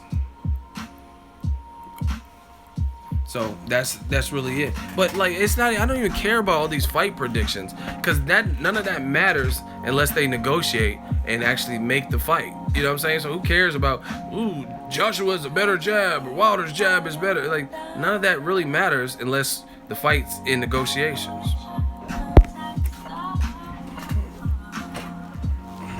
Listen, you said I think Tyson Fury beats both. Again, he has to show me something. Come back and fight somebody, and then we'll see where you're at. But he got knocked down when he was active by Steve Cunningham. So I don't think for a minute that Joshua or Wilder can't hurt him. Period. And Tyson Fury beat up on Klitschko, but Klitschko's 40. You know what I mean? When he fought, if he's fighting Joshua, he's fighting a 28-year-old. If you fight for Wilder, he's fighting like a 30, 31-year-old. So different fights. Styles make fights. But again, if a cruiserweight Steve Cunningham can knock you down early, then why wouldn't Joshua or Wilder be able to generate the power to knock you down? But again, styles make fight. Maybe Tyson Fury herky-jerky shit and his boxing ability and height, maybe he can beat them. I don't know. But he shouldn't even be looking at them until he gets a clean fight in, a proper fight with Dillian White, Gerald Big Baby Miller, Shannon Briggs, Amir Mansour, anybody. You know what I mean? A bounce back fight. He bounced up fast, though. Who gives a shit? Because Steve Cunningham is a cruiserweight. Joshua and Wilder aren't cruiserweights. Joshua or Wilder, y'all talk about Wilder's skinny legs and shit. Wilder couldn't make cruiserweight. He's 6'7", he's too big. He couldn't go under 200 pounds. You know what I mean? Saying damn sure Joshua couldn't. So yeah, that's cool. He bounced back quick against a cruiserweight. Can he bounce back quick from a hard flush shot from a true heavyweight?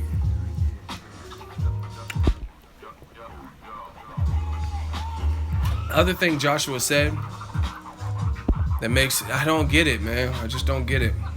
In this IFL TV interview, Joshua said something to the effect of they're not serious about the fight. They're not serious about the fight because they haven't sent a contract. But what part of the game is that when, see, remember I told you, a lot of people are all over the place, right? Where, listen to what they say then and now. The whole argument this whole time is Wilder's the B-side. Wilder ain't fought no one as good as Klitschko. Wilder hasn't sold 70,000, 90,000 seats.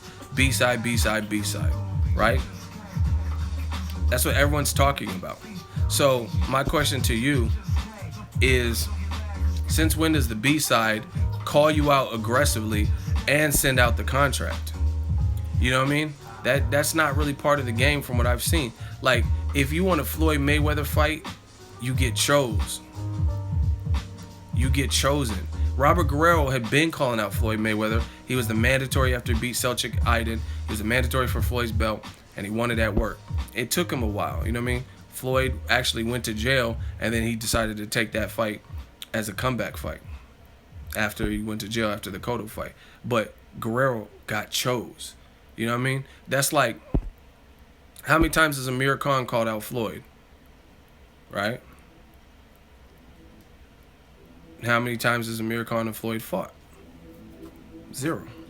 Because Amir Khan is clearly the B side, and like when you're the A side like Floyd or Joshua or whatever, the A side typically gets to call the shots. Especially the more A side you are, the more shots you get to call. If you're fighting like Floyd fighting Pacquiao, you still got to respect his celebrity and what he's done. So that's why it was an HBO Showtime co-promoted deal instead of just all Showtime and all the way. But you notice Conor McGregor, it was really a Showtime deal because Floyd, he's just done more than Conor McGregor, despite how light Conor McGregor is. But the point is, Floyd's the A side, and he got to pick the Maidana over Khan. You know what I mean? That's like Floyd saying, oh, if Amir Khan really wanted to fight, he would have sent me a contract. Since when does that happen? Since when does Amir Khan send Floyd a contract? Really, Leonard Ellerbe, Mayweather Promotions, and Mayweather shoot the contract to Canelo, shoot it to Guerrero, shoot it to Maidana, and they like it, and they're okay with it, and the glove size and all this shit, and then they sign. Like, when has that not been the case? That's like, why was Triple G struggling to get the Canelo fight in 2016? You know what I mean? That's like Canelo. I was born ready saying Golovkin ain't trying to fight because he never sent me a contract. Why would K2, the known B-side, nobody's denying Wilder's the B-side. Joshua is the man with the blockbuster accolades. So no one's really denying. I literally have not seen anyone that's pushing for this fight say that Wilder is the A side. You know what I mean? People might say Wilder's bigger in America than AJ, and that's true because AJ's never even fought in America. So how you gonna be bigger in America and no one's ever even seen you in the fuck America? I don't even know if he went to the Mayweather gym not too long ago, but hey, I don't even know how many times he's been to America. You know what I mean? He's not doing like coming on Showtime and co-commentating or being at the fights and mingling with Americans. So that's the only thing I've heard. But as far as the totality of it, I've never really heard anyone say Wilder is overall the A side of the equation. So I think Wilder even said, you make a fair deal, I'll come to the UK. He said, I was about to go to Russia. Why wouldn't I come to the UK? You know what I'm saying? You need stats for what? What are you saying? Stats for what?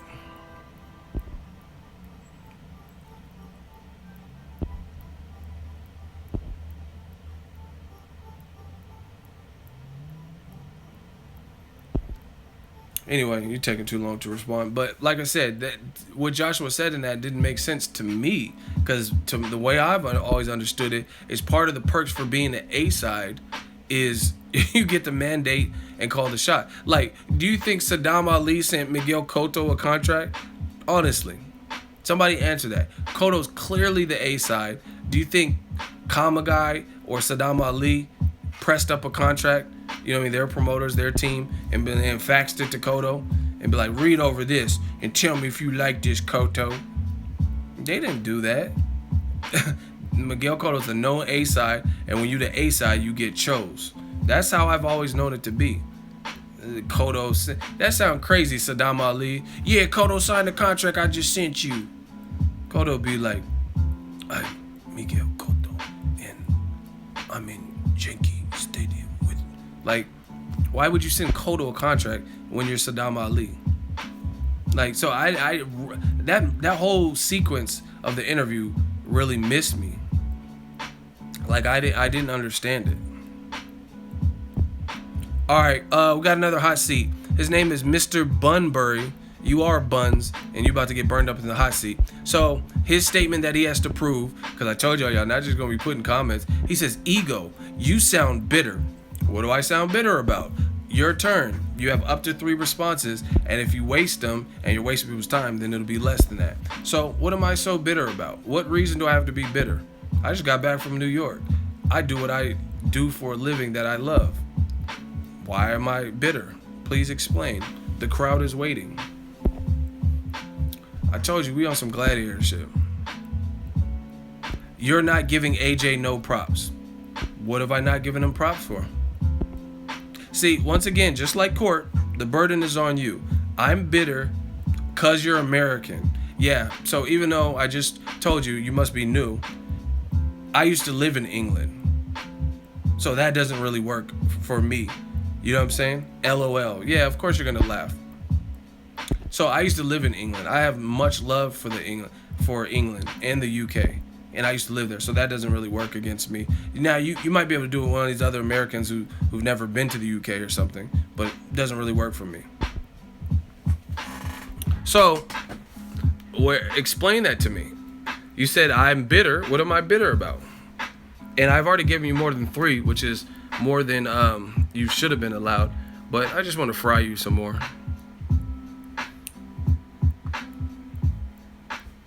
And another thing, just to keep bodying you, I lived in Suffolk.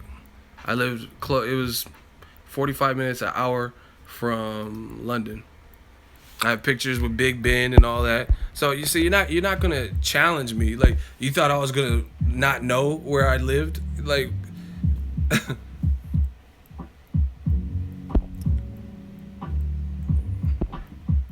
where'd you live then? Mildenhall, you dumb idiot. My dad was in the military. That's why I lived there. So, anyway, you buns, you still have to explain to me. No, why would you not know where you live? No, but why are you deflecting and dodging the question, asking where I live? So to me, since I asked you a question and you're supposed to be answering a question and you randomly brought that up, it's like you're trying to quiz me to see if I was lying or something. So anyway, back to the subject at hand, right? So what am I bitter about? See, you notice he made a statement, you sound bitter.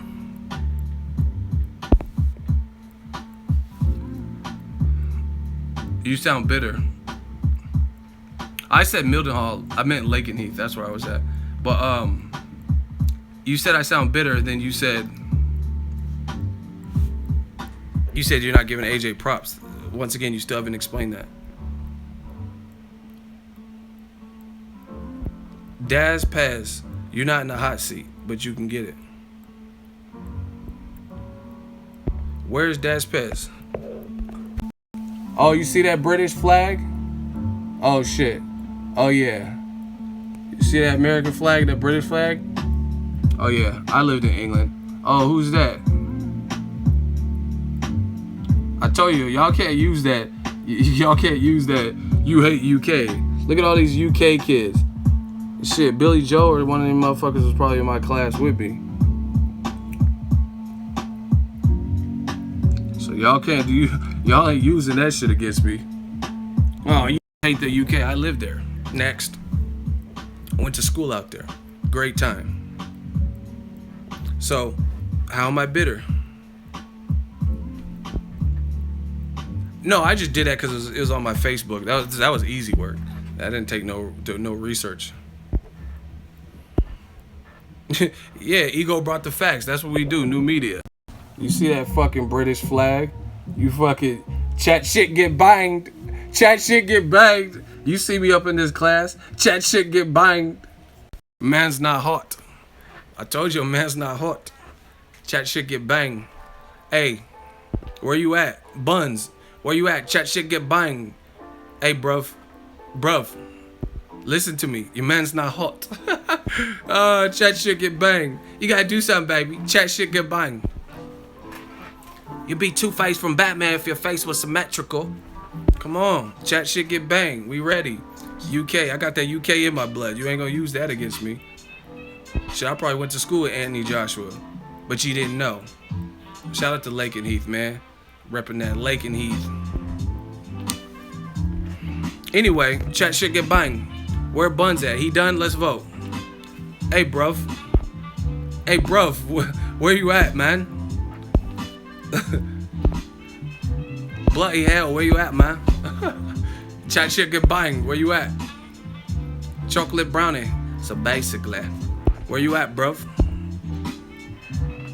He got that L, bruv? Okay. We checkmated him. This shit is too easy. This shit easy, man.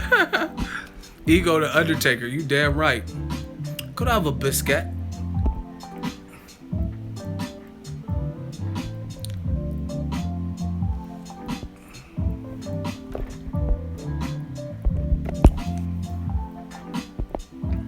Hey, one of my mods, get rid of him.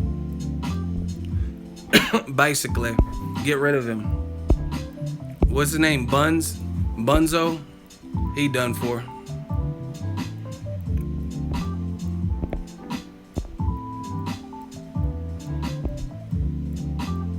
Thank you, Cam. CSM. This shit too easy, man. Chop shit get bang, man. Hey, mate. So, yeah, you know, y'all not gonna use that shit against me. You just hate the UK. No, that doesn't work. Like I said, try that with one of these other Yanks that never been over the UK and understood the culture. It don't work with me. So, and see, listen. Like I said, listen to how people say what they say then and now. And the thing with it, the whole thing is this. When have I ever said anything about Anthony Joshua negative or anything up until this? And I don't think it's negative. I just want to see the fight. So if I hated the UK or hated Joshua, how come I've never ever really even criticized him? I've never even criticized because he was moving at his pace. I even made videos saying I like how he's being moved. So why would it all of a sudden is different? That's because I didn't change. The players didn't change. The game changed. You know what I'm saying? And that's what it is. Y'all acting like, oh, you just hate AJ. What have I ever said where I hate AJ? When have I ever even critiqued him up until it was this Deontay Wilder situation? I've given Joshua a lot of alley-oops and plug, even before people was even talking about him over in America. I asked Eddie Hearn in 2015 when I interviewed him, I asked him about Joshua. And he was like, yeah, a lot of you guys in America don't know about him. And I asked him the question, so I knew who he was. In 2015, he was at the Ward-Paul Smith fight in June of 2015. See, I got all this shit up here. And I knew about him. He wasn't a champion then either. You know what I mean? So this shit goes back. This was before he was in the champion. I was always praising him. I'm like, man, he's a good fighter. So why all of a sudden would I switch? The only thing, like I said, the only thing that's different is how they're moving with this situation. So that's my right to not like the direction something is headed, period.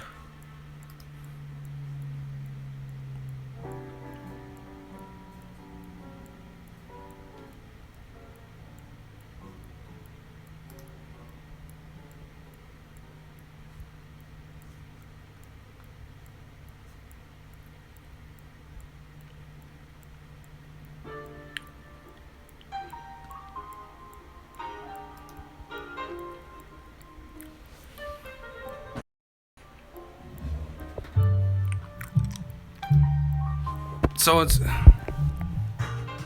said you are a fraud straight up. You cover boxing enough not to lie. Should I put him in the hot seat?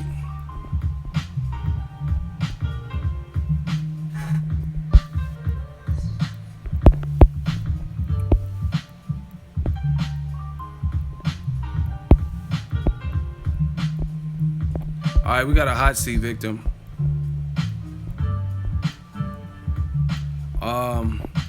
Where's this fool at? Hayam Theon, the one, says you are a fraud straight up. You cover boxing enough not to lie. So Hayam, the one, how am I a fraud?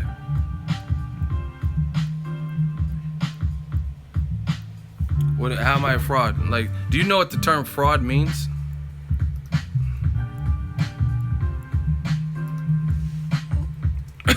I'm not sure you do.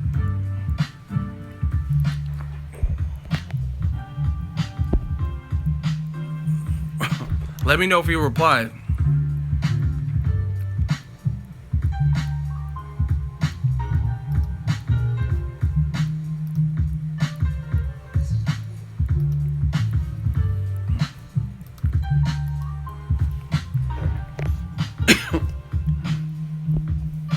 Tell the truth about Wilder's initial intentions. Listen, you got one more response, and tell me how I'm a fraud. If it ain't about that, you're out of here.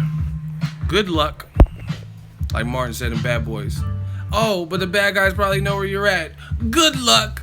So good luck. If your next response is not how I'm a fraud, which is the comment that got you cited. See, we like police. We citing you, but we ain't 5-0. He didn't want to fight Vlad, but you backing him like he's the real one. And you're out of here.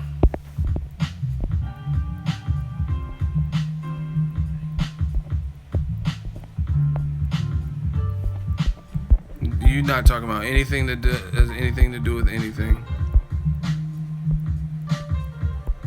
That Sion Pons he already got removed for talking crazy. So anyway, that's my question to you guys. If all of a sudden I have this vendetta against the UK and the Joshua. Hold on. See, I don't have to do this, but I'm new media, so I like to do it. Everything I say is real. June 23rd, 2015. Hearn talks Anthony Joshua versus Deontay Wilder. Right? Almost 10,000 views back then. Right?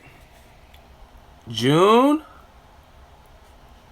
Where's this Sion Pons? I just blocked him. How's he back?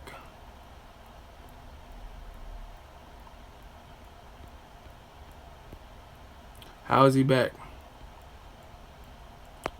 Yeah, the chat room.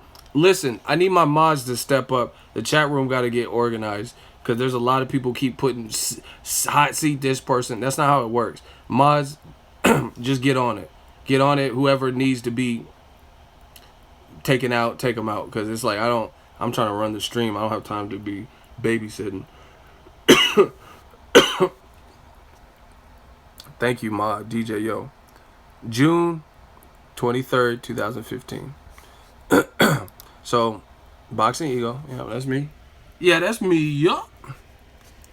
I don't know if y'all be able to hear it good. Hold on. Right. Speaking of Anthony Joshua, he's looking like a wrecking ball. Listen to my first opening statement. Speaking of Anthony Joshua, he's looking like a wrecking ball when I interviewed Eddie Hearn. Speaking of Anthony Joshua, he's looking like a wrecking ball. He just destroyed Kevin Johnson. Rumor is Dillian White is an option. Is that something you guys are looking at? They have the amateur grudge? Yeah, we were trying to make This is before Dillian White. But Dillian's got a small injury to his hand, and his trainer got hit in a hit and run. So he's got some things going on. We're now looking at November, December for that fight. Anthony Joshua, you're going to know a lot about him over here in the States soon. In my opinion, he's the most exciting heavyweight prospect, in over a decade. He's 13 fights, 13 KOs, just KO'd Kevin Johnson. 13-0. In the second round, destroyed him. And now he needs to step up, I like fights like Marius Wack. I like fights like, even, Brian Jennings. I'd take that fight in a heartbeat for Anthony Joshua next. Tony Thompson, Steve Cunningham, he's ready for those. Listen. Fights. He's ranked number 2 in the WBC, which is quite generous, but they see the potential, obviously. He's ranked top 15 in all the governing bodies, ranked 6 in the WBO, and he's going to be the future heavyweight champion of the world. Many say he beats Deontay Wilder now. I think they're right, but it's not the right time. He's still learning, but probably Wilder's got, one voluntary. You hear that? This was in 2015. Has got, one voluntary. He beats Deontay Wilder now. 6 in the WBO. And he's going to be the Hold on. future heavyweight 15 in all the governing bodies, ranked 6 in the WBO. And he's going to be the future heavyweight champion of the world. Many say he beats Deontay Wilder now. I think they're right, but it's not the right time. So even back in 2015, he said many people say he beats Deontay Wilder now, and I think they're right, but it's not the right time. So that was when he was 13-0. That was 7 fights ago, and he wasn't a champion then, so I can understand him not wanting to do it at 13-0, maybe. But now he's a champion. The gloves are off. Training wheels are off. Jay, but you need to look at it from all perspectives. Please enlighten me.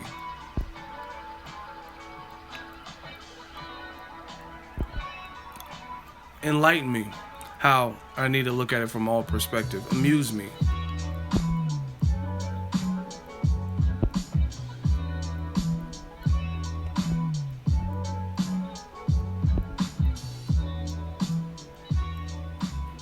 Yeah, he was 13-0. I said Anthony Joshua's looking like a wrecking ball.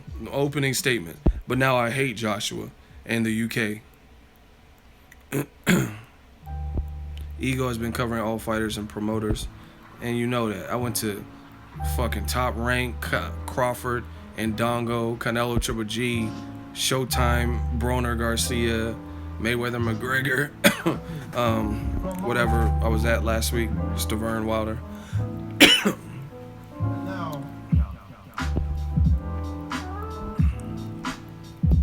All right, we got to get Jay in the hot seat. Listen, I can't deal with this. Listen, don't come to my channel if you're not a boxing fan. That's straight up. If you a businessman and you business savvy, take your ass to a business channel, right? You know what I'm saying? Like if all you care about is other men's money, then this is not the right fit for you.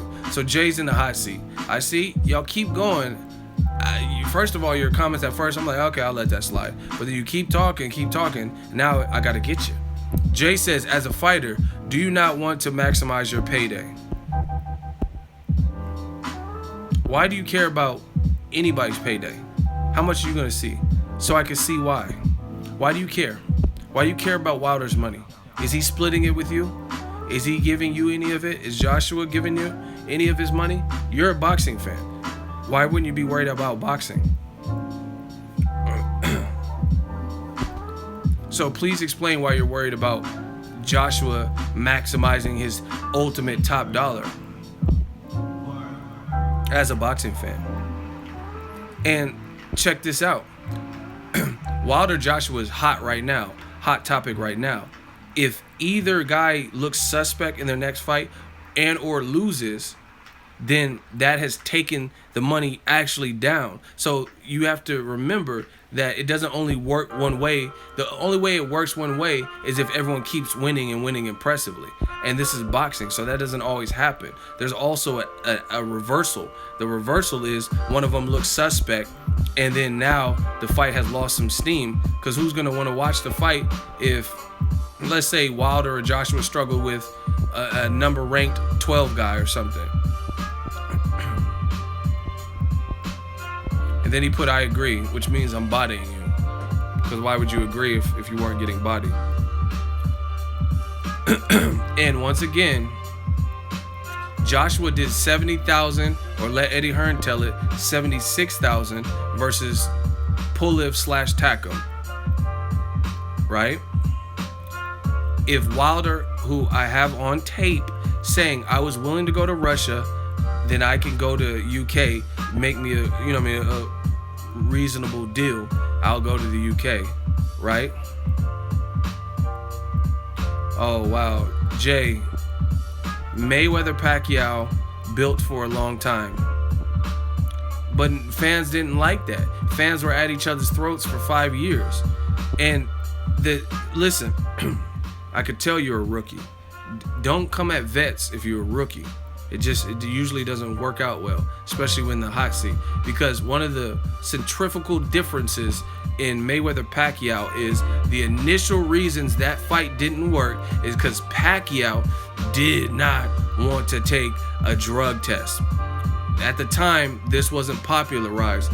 Mayweather was requesting Olympic-style blood and urine drug tests. Totally different story. The other issue that Mayweather-Pacquiao had, Floyd said Pacquiao's promoter still owed him from the Zab Judah fight. Floyd was formally signed to Bob Arum and Top Rank.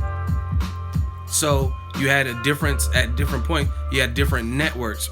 One guy was on HBO, one guy was on Showtime. These aren't the instances for Wilder Joshua, so not everything will relate to Mayweather and Pacquiao. Is Anthony Joshua afraid to take a drug test? Is Deontay Wilder afraid to take a VADA drug test? To my knowledge, that hasn't been an issue with either guy. Second, or whatever number I'm on, they're on the same network. They're both on Showtime as far as the US. So once again, Jay, it's a horrible analogy. Come up with the analogy that's better. The reason the Mayweather-Pacquiao, the very first origin was the drug testing debacle. One guy won it and the other guy didn't. That's not an issue here. Networks is not an issue. That's the other issue. HBO don't want to back off and give Showtime this, Showtime. That's not an issue. They're both on Showtime, and Sky Sports would handle it in the in the UK. So everything is understood in that regard. They both have belts. Eddie Hearn has worked with Al Heyman several times. He worked with Al Heyman for previous Joshua fights, Dominique Brazil, and also Charles Martin fight, right? So that being said, it's not comparable, because Mayweather wasn't fighting top-ranked fighters. You know what I'm saying? That relationship was pretty much estranged. Anyway, let's vote on Jay. He talking about other people's money and stuff. Put your L's up. This is literally exhausting that we have to deal with this as boxing fans. Like I said, so then why did people get mad at Canelo? Hold on, let me get the L's out before I put your L's up, man. I guess my main point was seeing it from a business sense and understanding why the AJ fight is put off. However, as a boxing fan, I want to see the best fights. So then you definitely got the L, because that's all I've been saying is I want to see the best fights. Should we show mercy, or should Jay just get blocked? Should we just teach him a lesson, put him in the corner, or should he get blocked? He got the L, so it's up to the fans. Show mercy or no mercy.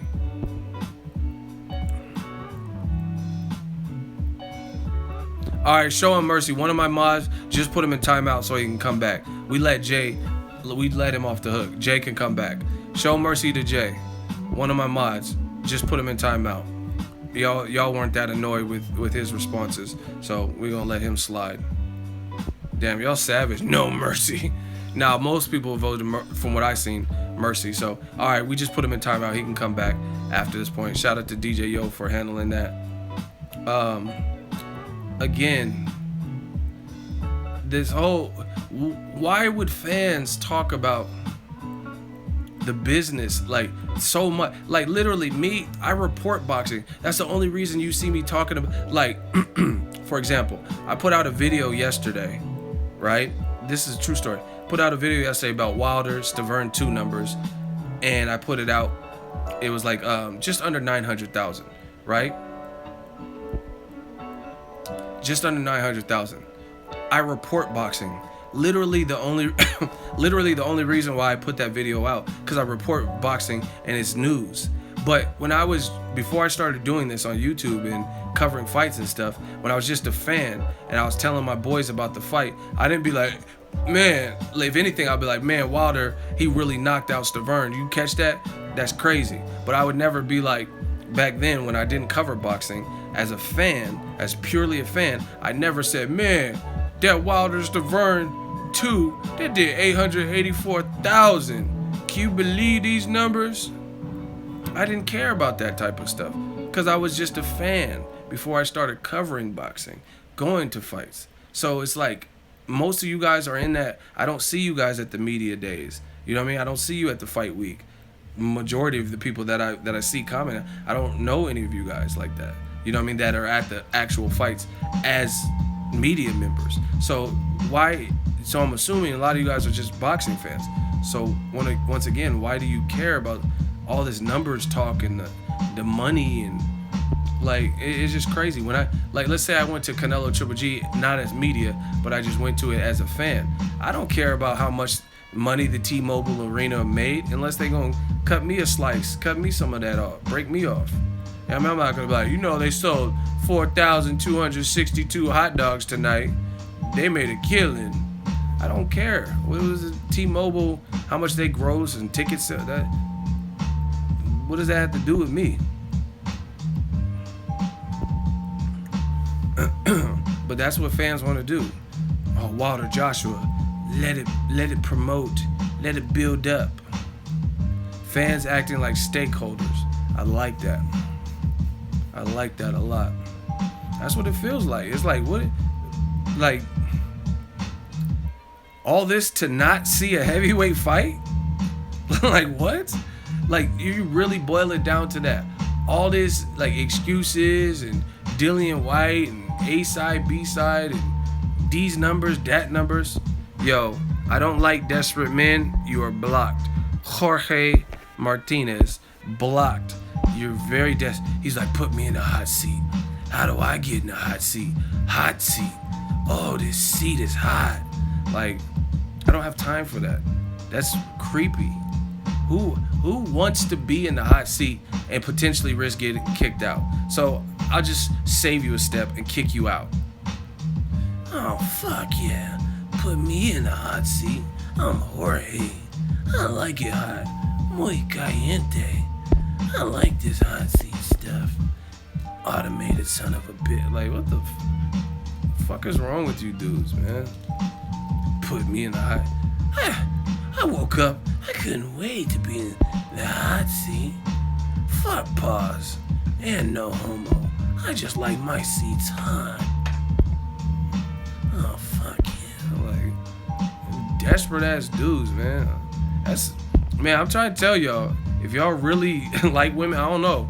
Maybe y'all like Caitlyn and all the other stuff that's out, Bobby Valentino and shit, hiding behind. Sure, I don't know. But if you do like women don't like desperate dudes.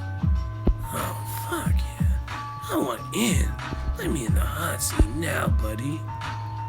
But anyway, I never seen this much resistance to not see a good fight. Like, that sounds crazy. That sounds crazy that people are like resisting and making up all the fight shouldn't happen. Let me tell you why. Dillian White, Wilder ain't sold the ticket sales. Bum ass like what? Like, so you just don't want to see it. I can't understand that logic, to be honest.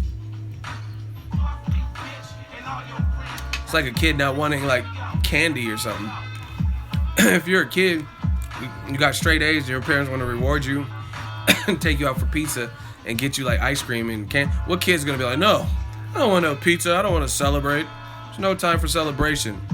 I got to do some more homework. Like, what kid would do that? What kid would say that? If your parents said, man, you got good grades, you clean up your room, you've been doing good, ego. I'm gonna reward you. I'm gonna buy you a present, get you some pizza and ice cream. Oh, fuck that. Like, there's more work to be done, Mom. I don't need the pizza. No, thank you. Thanks, but no thanks. Appreciate the ice cream gesture. It was a nice one, but I'd rather finish these audits. Like, what kid does that? Like, because that's how, when I look at boxing, that's how I look at it. I look at it as like, kind of like a kid on Christmas. Like, what kid wouldn't want Christmas presents or to eat pizza or whatever food they like? You know what I'm saying? I said no, Mom. I know I like mint chocolate chip and cookie dough ice cream, but I don't want any. Even though I deserve it, I'm going to sit this one out. What kid would say that? I don't want to go to Baskin Robbins, Mom. God damn it, Mom. No more ice cream talk. There's more work to be done. Like, who does that? That's what the equivalent of what you all sound like, trying to get in the way of this fight that already has its own issues that has to figure out in negotiations. But Wilder, he just hasn't sold enough. What's that savings account looking like? What? How much does Wilder have in savings? That's what I want to know. I'm sure he has a lot in his checking, but how much does he have in his savings? Like, that's what you care about as a boxing fan? How much? Like, this is weird, man. Because Anthony Joshua, even though he didn't give me a penny, he made $20 million. How much is Wilder? What did Lil Wayne say? I be wildin' like Capital One. What is in your wallet? Like, I be wildin' like Capital One. What is in your wallet? Like, why do you care what's in another man's wallet, man? Man, I'm about to turn the heat up, man. I'm about to turn the heat up on y'all dudes. about to do like Bishop and Juice. Man, get off that shit. Everything starts from now. Ain't no one man above the crew. You know that shit. You crazy. Look at this. The brother decides to stand up like a man and throw down. Too bad Raheem had to die. Well, you said that last time? I was kind of tripping, right? But now you're right. I am crazy. But you know what else? I don't give a fuck. I don't give a fuck about you. I don't give a fuck about... No, I'm just playing. I don't give a fuck about myself. Look, I ain't shit and I ain't never gonna be shit. Hey, you less of a man than me. That's what Deontay Wilder shit. I don't give a fuck about Brazil. I don't give a fuck about Dillian White. I don't give a fuck about Eddie Hearn either. Look, I ain't shit. I ain't never gonna be shit. Hey, you less of a man than me. So as soon as I decide that you ain't gonna be shit, so be it. You remember that shit, motherfucker? Cause I'm the one y'all need to be worried about, partner. And he put his hood on. You watch too much TV, and you watch too much Boxingego. You on my stream. Just sit back, shut up, and enjoy the show. Hey, Pac was tripping in that whole movie. He's looking out the window. Fucking Rodimus, we ain't shit. He's like, man, what's your problem? You my fucking problem. People sweat us on the streets, you don't even give a fuck. I think you're exaggerating. That's bullshit. We went from the cop, we went from old man Quillas in that fucking bullshit store when he come with that bullshit gun.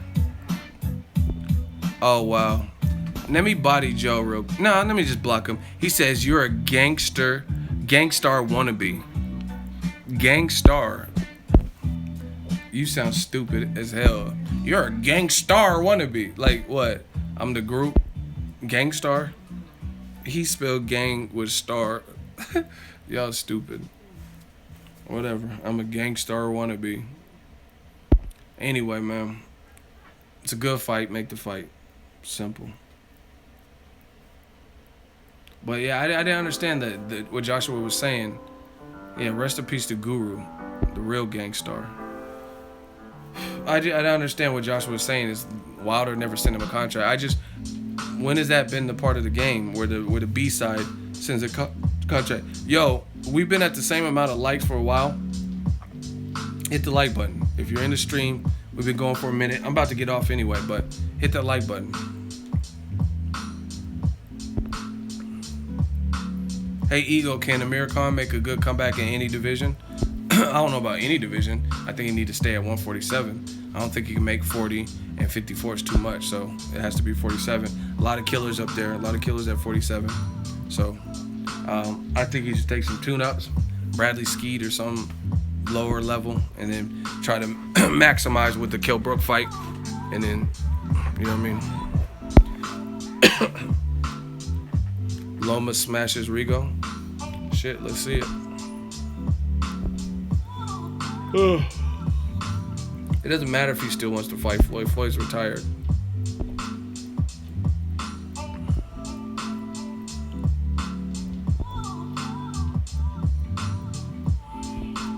AJ versus Wilder is a great fight, but AJ versus Fury is better. I disagree.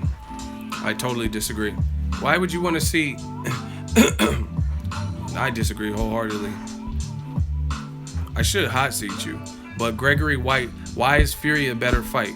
Fury he's not in shape. He ain't fought in 2 years. And even when he is active, he doesn't have power like Joshua or Wilder. So, and his fight with Klitschko was dumbass boring. I mean, props to him. He did what no one else could do. He found a way to get it done. I give him, props for that. But as a fight, as just a fight fan, just watching a fight, that was one of those slowest paced heavyweight fights that I goddamn seen. Like, they threw a career low punches for heavyweights.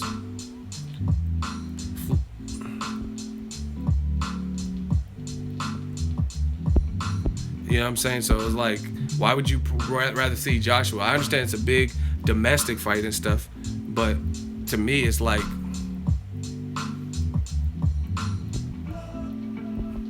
I don't know. I don't see how that's a a bigger fight, or like why would you instead of two guys 38 or maybe 39-0 and 20-0. One has 20 knockouts in 20 fights. The other has 38 knockouts in 39 fights. And the only person that actually went the distance once got brutally knocked out in the rematch in one round. That's like two powerhouses. Why is this, like, what is up with this Fury shit? Honestly, what is up with this Fury? Like, especially, like, how is Fury a better fight when he's been on the sidelines and he was contemplating suicide or doing drugs, partying, he's grabbing his fat in pictures, he's, we don't know what he's gonna be like. We can't just assume. Ricky Hatton gained a lot of weight. That's not good for you. You seen when he went up with a guy who keeps his body like cleansed and pure, pause, like a Floyd, and not put poison in his body. You seen what happened when he fought that. You seen when he fought Pacquiao. You know what I mean? So it's like, I don't understand this Fury talk. Would I watch Fury versus AJ? Absolutely. Would I enjoy if it got made? Yeah, absolutely. But to be honest, Fury is more his showman. He can box, but his build-ups of fights are, I guess, more his build-ups are more what's the word? More like super entertaining every time than his fights. You know what I'm saying? And I'm not taking any away. He can scrap, he can box, but why would you rather? The one, like, if Fury beat AJ, I don't know that he would stop him. If AJ beat Fury, I would say probably by a stoppage, like a TKO maybe. If Wilder and Joshua fight, I almost can guarantee it's a knockout for whoever wins. You know what I'm saying? So as a boxing fan, I think there's more bang for your buck in the Wilder fight and Joshua. And besides all the fight prediction shit, Wilder's in shape right now. I just seen him 2 days ago. And he's in shape right now. Joshua stays in shape, looks like year round, versus Fury, who doesn't. Yeah, like, that's what I'm saying. Like, I don't feel like Tyson, like, look, I just used the perfect example, and no one has ever come, and like, if the UK and all these fans have so much faith that Joshua will pulverize Deontay Wilder, then the Fury fight is not going anywhere. So if Fury, ideally, fight Wilder first, and if you're so confident that Joshua beats Wilder, then he'll beat him, and then Fury can get some tune-ups in that meantime, and then make for a mega fight down the road. There's nothing, the Tyson Fury, that's always going to be an English fight that they could sell, a British fight that they could sell. So knock Wilder off, take his belt, and then Fury will be close to get, if he has tune-up, he'll be close to getting to the position where he had all the belts before, or most of them. The Cali Enigma $10 super chat, gang. It says AJ fans want to see him fight anyone but Wilder. There's real fear there, which is why there's a lot of lashing out. Briggs called out Wilder. He's not beloved by AJ fans. I mean, that's the only thing I can think of is is fear. If you have a horse in the race and then you're afraid to give them up, or you're afraid that they could get beat. Because again, why else would you be anti a heavyweight fight with two prime person? And see, and this is how you know it's some bullshit. Y'all want me to expose the game again and tell you how I know it's bullshit? If so, put hell yeah in the comment section. Can I get a hell yeah? Can I get a hell yeah? And I'll explain to you and expose more of the game.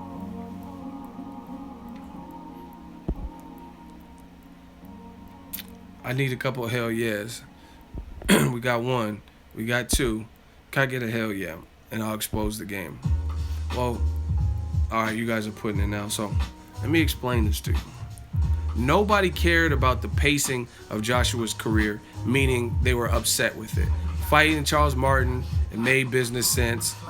It helped get Joshua's career cracking, and it established him as a champion, right? Dominic Brazil, nobody complained about that. Nobody complained about the Dillian White fight when it happened. No one complained about Eric Molina, even though he had been stopped by Wilder already. We got it. We understood. The kids learned on the job. But you get to Klitschko, that's a milestone. You beat a legend, even though he was off a layoff, 41, and off of a loss. You got an extra belt because Tyson Fury had to relinquish another belt, or all his belts. So my thing is, why is there so much resistance for Wilder to get the fight? Wilder, who's a champion, Klitschko was coming off a loss and no champion, and from Dillian White all the way to Klitschko, nobody ever harassed those other opponents about saying they were undeserving of a fight. Klitschko had a name, but he had no belt. He had lost convincingly to Tyson Fury and looked like shit. And nobody had a problem with Klitschko getting that fight, right? No one had a problem with Brazil getting a fight. I didn't. I was like, cool. That's part of the career. It's the first title defense. A guy you could say is undefeated. He'd been to the Junior Olympics or something. Cool. So no one had a problem with that. But now all of a sudden, there's a real life threat who looked great in his last fight and did what most people maybe expected, but he did it faster and quicker and more like brutally than they thought he would do. Even Dillian White admit that. He said, I thought it would go some rounds, 6 rounds or so. You know what I mean? So now all of a sudden, the guy emerges as a threat and is looking like a good fight with belt. Now all of a sudden, it's not good enough and the timing is not right. But we had no problem with all these other Joshua fights. No one. We just understood him. That was part of Joshua's journey. And now all of a sudden, there's all these built-in excuses why Wilder shouldn't get a shot. And then to make that even more fucked up is people say Wilder's resume is crummy. He has a shit resume. He's bum squad. So it's like, how can he okay, between people failing drug tests and between you motherfuckers cock blocking a big fight, how can he ever prove himself? Real shit. I'm gonna say it again. Between people failing drug tests when they're scheduled to fight him and you guys making excuses why he doesn't deserve to get to fight another champion, right? Then how can Wilder ever prove himself? That's my real question to the whole UK, to the whole USA, anybody who's a boxing fan. Explain how Wilder can ever, like, realistically overcome the bum squad moniker if he can't ever prove himself.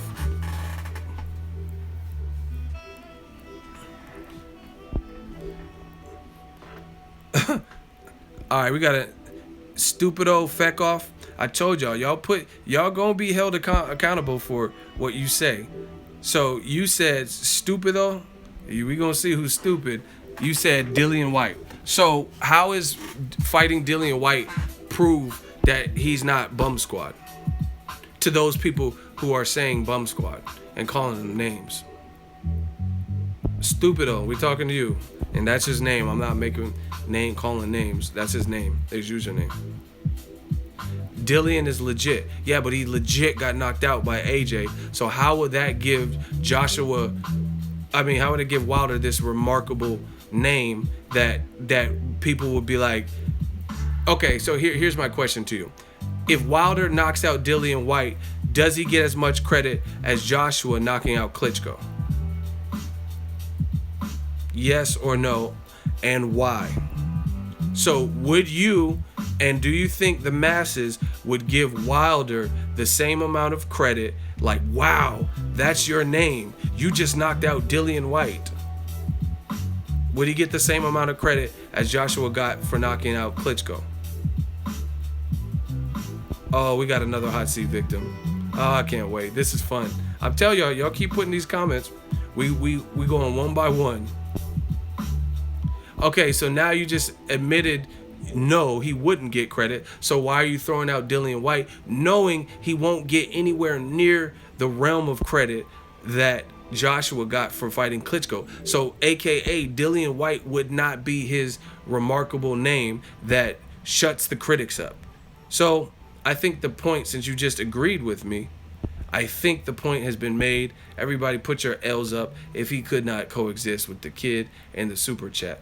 You just admitted it. You said no, he wouldn't get the same credit as Joshua getting for Klitschko. Meaning, Dillian White at this point has not proven what like a Klitschko has proven, and he wouldn't be that remarkable name that gets the critics off Wilder's back. It would prove that he is not bum squad. It would not prove he is incredible. But then why did you recommend him? If he beats Joshua, that would pretty much prove he's incredible, because Joshua's a gold medalist and undefeated, and nobody else has beat Joshua. Klitschko hurt him, Dillian White hurt him, but he battled all those obstacles and persevered. Put your L's up, man. You guys can't fuck with me, man. Because right now he is very questionable. So if he, okay, listen. Let's say you want me to let's say Dillian White is a 25 question test, and you say I don't believe you're smart. Like say that's the hold the L's, because I'm gonna body him some more. Hold the L's, please. Hold the applause. Hold the L's. Listen. Say someone said ego. I do not believe you're intelligent. I don't think you're smart. Dillian White would be, let's say, a 25, 50 question test. We'll say 50. He's a 50 question test. And then I'm like, I don't need that test. If you want me to prove my intelligence, I'll take the SATs right now. We all know the SATs are the highest level of grading one's academic prowess, right? Your mental dexterity. So if I'm willing to take the SATs, which is a higher rated exam than this 50 question test, you say Wilder's resume and what he's done thus far is questionable, but he's willing to take the SAT instead of the 50 question test. So if you really believe he's dumb and he's ignorant, right, then why wouldn't you let him take the higher test, the test that's going to prove more? If you could get a good score on the SATs, you're certified. If you can get a good grade on the 50, that's not going to prove your intelligence the same way SATs would. Boom. So you're getting bodied. Let's vote now. Put your L's up. Put your L's up. If he got bodied in this hot seat, if he's been eliminated, put your L's up. You saying Wilder's questionable? He has more to lose and more to gain by beating Joshua, if that's how you feel. One of my mods off him. His name is I don't even know what it was. You guys should know his name. Stupid Feck. Oh, I see him.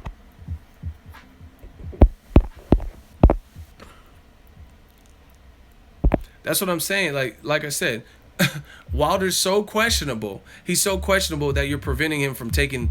He's dumb, and that's your statement. But you don't want him to take the SAT. You want him to take a test that's underneath the SAT, the 50 question test. You know what I mean? And in this case, that SAT knocked out the 50 test, the question test. Joshua knocked out White, and that's who you want him to go through. And the dude admitted that you wouldn't give him Klitschko props. Or you wouldn't give him props like AJ. So it wouldn't be really a coming of age. It'd just be another body, another person on his resume that you would put and say, oh, that was a good fighter he beat. You know what I mean? Like a solid guy. All right, Boxing Page says White is better than Muhammad Ali, Frazier, Holmes, Lewis, and Tyson. Well, Muhammad Ali is no longer with us, so you're blocked, because you're not going to disrespect a legend like that. Actually, my mod blocked you. No, I don't know why you unbanned him. Ban him again, because I was about to block him too. You're not going to disrespect no legend like Ali like that. It don't matter if he was trolling. Trolling gets you put up out of here. You disrespecting legends like Ali, you don't even get the hot seat. You just get out of here. You talking about White's better than Tyson and Ali. Like you're clearly wasting everybody's time. We got another hot seat. I gotta find him again. I'm telling you, this is not a game, man.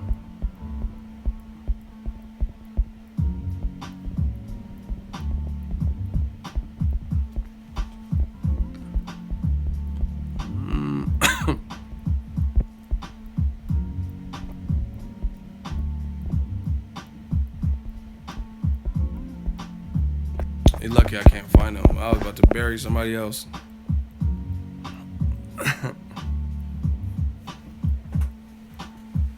Yeah, man, this shit is exhausting. It's sad, the status of boxing, where to fight a champion, 2 champions fight, you got to do all this. You got to really argue with people about why we deserve a good fight. You know, it's like one of those people. It's like, let's say a girl. See, I know women. I know a little bit about women. I know females. Like, let's say a woman had a bad past. You know what I mean? Her dad or something was weird to her. She was in abusive relationships with a boyfriend or whatever. See, sometimes like that, people, they develop a complex. So when they get with someone that treats them good, they don't know how to embrace it.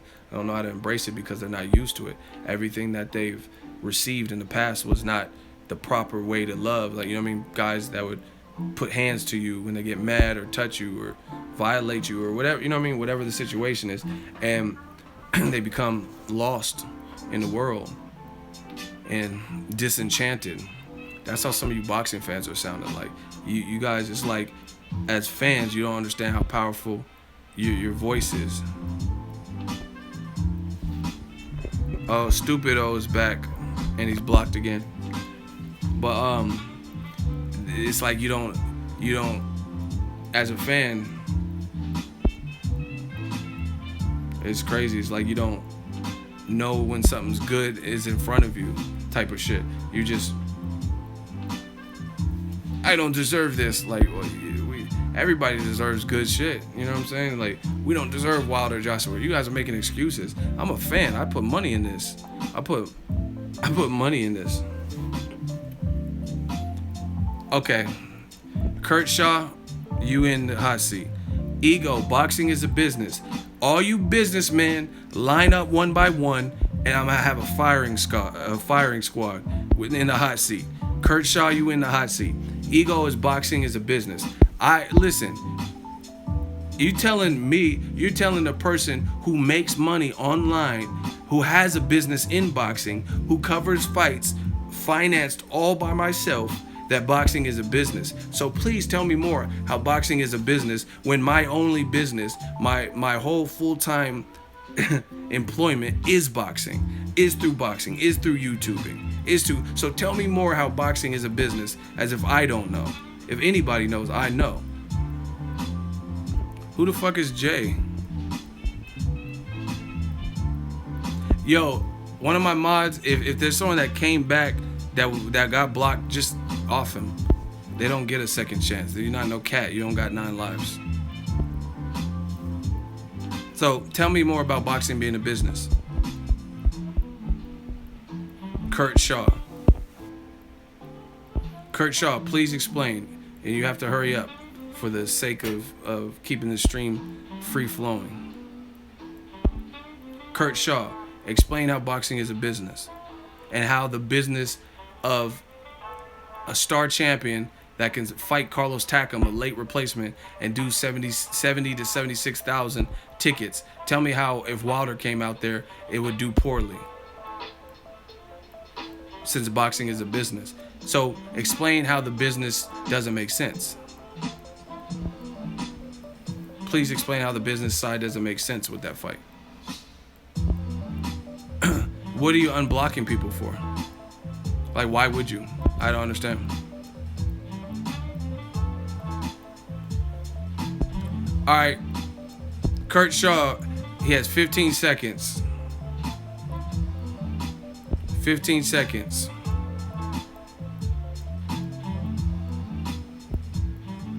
Ten.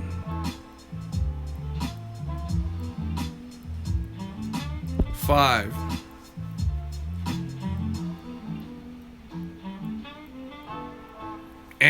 Hey, one of my mods, Kurt Shaw, SHAW, he got to be up out of here. Listen, don't talk to me about boxing as a business. I know boxing is a business because it's my business. You know what I'm saying?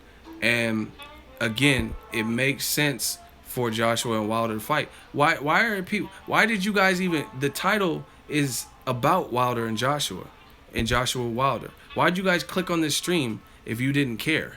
If you didn't care about the fight? Why are people commenting? Why have I been on over 2 hours and people are still talking about this fight? If it doesn't make business sense and it's not ready. You get what I'm saying? This has been the hottest topic for the last like week and a half, 2 weeks probably, in boxing. So the fans know what they want. We've already talked about the IFL interview. Oh, he did one with Hearn. Kurt Schlag already got blocked. You know what I'm saying? So this whole business stuff is, and again, why do you care? Why do you guys care about business when you're not in the business of boxing? You're not part of Matchroom. Your last name is not Hearn. Your last name is not Joshua or Wilder. Why do you care? Why do you care about those things?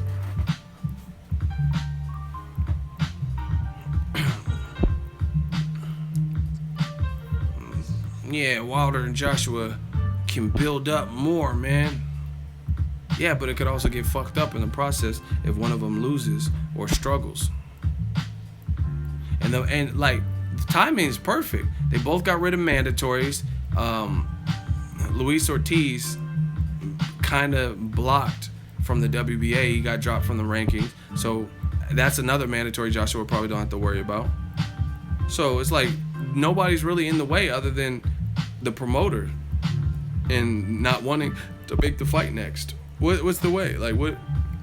They both got rid of mandatories. Wilder only has one belt, so he has only one mandatory. And usually unifications, the sanctioning bodies will understand and let that trump a mandatory anyway. So what's the deal? Joshua has 2 belts. He just got rid of the mandatory on one, and then the second one got dropped from all rankings with the WBA, Luis King Kong Ortiz, not necessarily with the WBC. So no injuries, yep. And like people are like, oh, Joshua has a broken nose. I mean, he didn't mention nothing about a broken nose in that IFL TV fresh interview. He looked like he was breathing fine. He looked fine to me. He looked regular to me. So what's the hang up? Shout out to Q Ruffin. He said no injuries. That was a great addition. That's true. So man, it's crazy, man. And until boxing fans understand what they deserve and what they're worth, you're going to continue to allow promoters and different people to kind of prolong these things and like milk it. If we put our foot down and be like, man, we the consumer, this is what we want. Deontay Wilder said it yesterday in that call out. He said, you said if the people want it, well, the people want it. But as long as Eddie Hearn and his team and people keep seeing people put excuses like, oh, fight Dillian White and this and that, prove more, then they can keep extending it on us. Another super chat, $10 from the man William McCullen, $10. Thank you very much, Money Gang. He said, being the undisputed heavyweight champ is one of the most prestigious titles in all the sports. Why y'all don't want to see this as a fan? We should demand these fights. Excellent response in the super chat. Shout out to you. Hearn wants it, make the fight then. If everybody wants it and everybody's so confident, make the fight.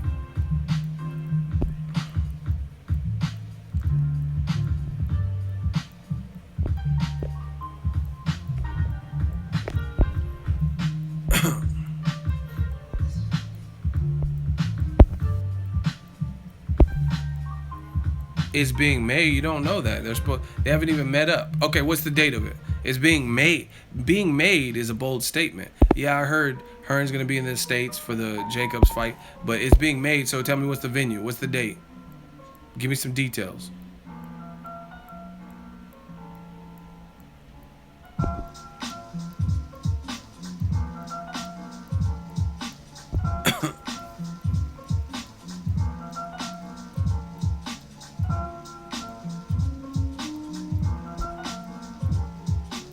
Behind the scenes, yeah, being discussed and being made are two different things. Canelo versus Triple G being discussed, that's no guarantee that it's being made for a rematch. And a rematch next, they might fight Saunders Lemieux or some shit. Triple G might go to Japan and fight Ryan Murata or some shit. So you got to know what you're saying. It's being made. Being made and being discussed is two different things. That's like me saying, I'm married to a girl and we just started dating. That's not marriage. That's dating. There's a fine line discussed and made. Shout out to Denver. I just want to see it, man. How you 6'7" and move like a welter? Boxing fans, stand for something. Eagle Army, stand for something. Let's do a roll call. I'm about to probably get some lunch. Oh, it's earlier than I thought. I'm glad I started this stream earlier. But drop your thoughts in the comment section. Let's do a roll call real quick. I'm about to go get something to eat. I'm hungry. Where y'all at? Where y'all from? Houston. Lompoc, East Oakland, Fort Worth, Texas. Maryland, Denmark, Sonora, Baltimore, Detroit, Bulgaria, San Antonio, London, Gracie Poo from LA, people.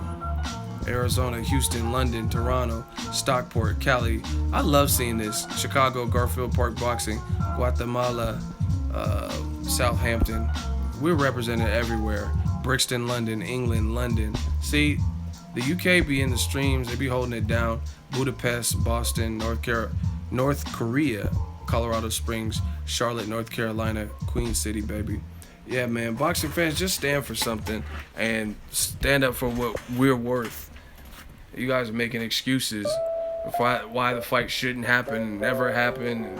Dillian White, and like I said, the Dillian White, okay, cool, build it up, but why wouldn't you put the guarantee for Joshua so we know what's coming next? There's nothing wrong with that.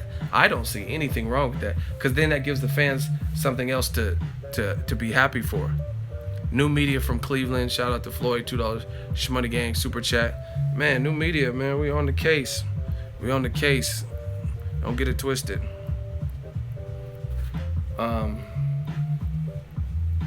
It's the best fight out there, or one of them. We gotta just pull together for this one. And the worst part of I think some of the worst things about it is people are making it like it's an easy fight for AJ, but then they're also saying that it needs to be prolonged and stuff. If it's an easy fight, collect that belt. Collect that belt and just get it cracking. You know what I mean? If it's an easy fight, snatch that belt up off him. You're all, you know, Joshua always, his last couple paydays have been real good. Since y'all like other guys' money so much. So, you know what I mean? Like, he was gonna make money versus Wilder.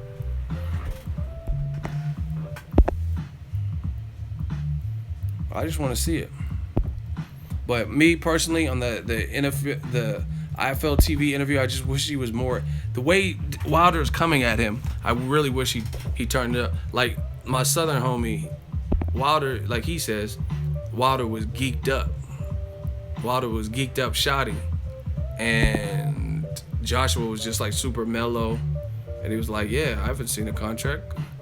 I don't handle my business in public. I understand professionalism and stuff, but you can have a bit of a mean streak. You can have, you know what I'm saying? Like, it's not even about, what did Jay-Z say in his rap? He said, I ain't animated like say a Busta Rhymes. Put the real message when you bust down my lines. Add that plus my influence in pop culture. I'm supposed to be on everyone. He said, I ain't animated like say a Busta Rhymes. So no one's saying that everyone has to be that rah-rah. I make sure everything we make's raw. Hit you with no delands on what you're saying. Yo, now everyone's saying be animated and be this character that you're not. But you can still get your point across. You know what I mean? And the way Wilder is coming at you is like some WWE shit. Constant call-outs, yelling bomb squad, and just really going in. And Joshua was just like, I understand that, you know what I mean, trying to be cool, James Bond, and cool, calm, collected, but I think the tones didn't match. You got someone coming for your neck trying to embarrass you and make you look like you're scared and ducking and stuff, and he's just like, seemed kind of passive, like, I don't get this ducking. He's like, I'm not ducking anybody. You look at my career, I've taken risks, like Charles Martin in my 15th fight. But Charles Martin was not the same risk. Charles Martin wasn't really proven. So that was good business. That was a business. That made sense. That made a lot of sense. Fight him real quick. YouTube's freezing. All right, I'm about to get out of here. But we did the roll call. I might do another one later, so stay tuned to the channel. Hit the bell icon for the notifications so you become part of the squad. Gang, gang. I'm out of here. Peace, y'all.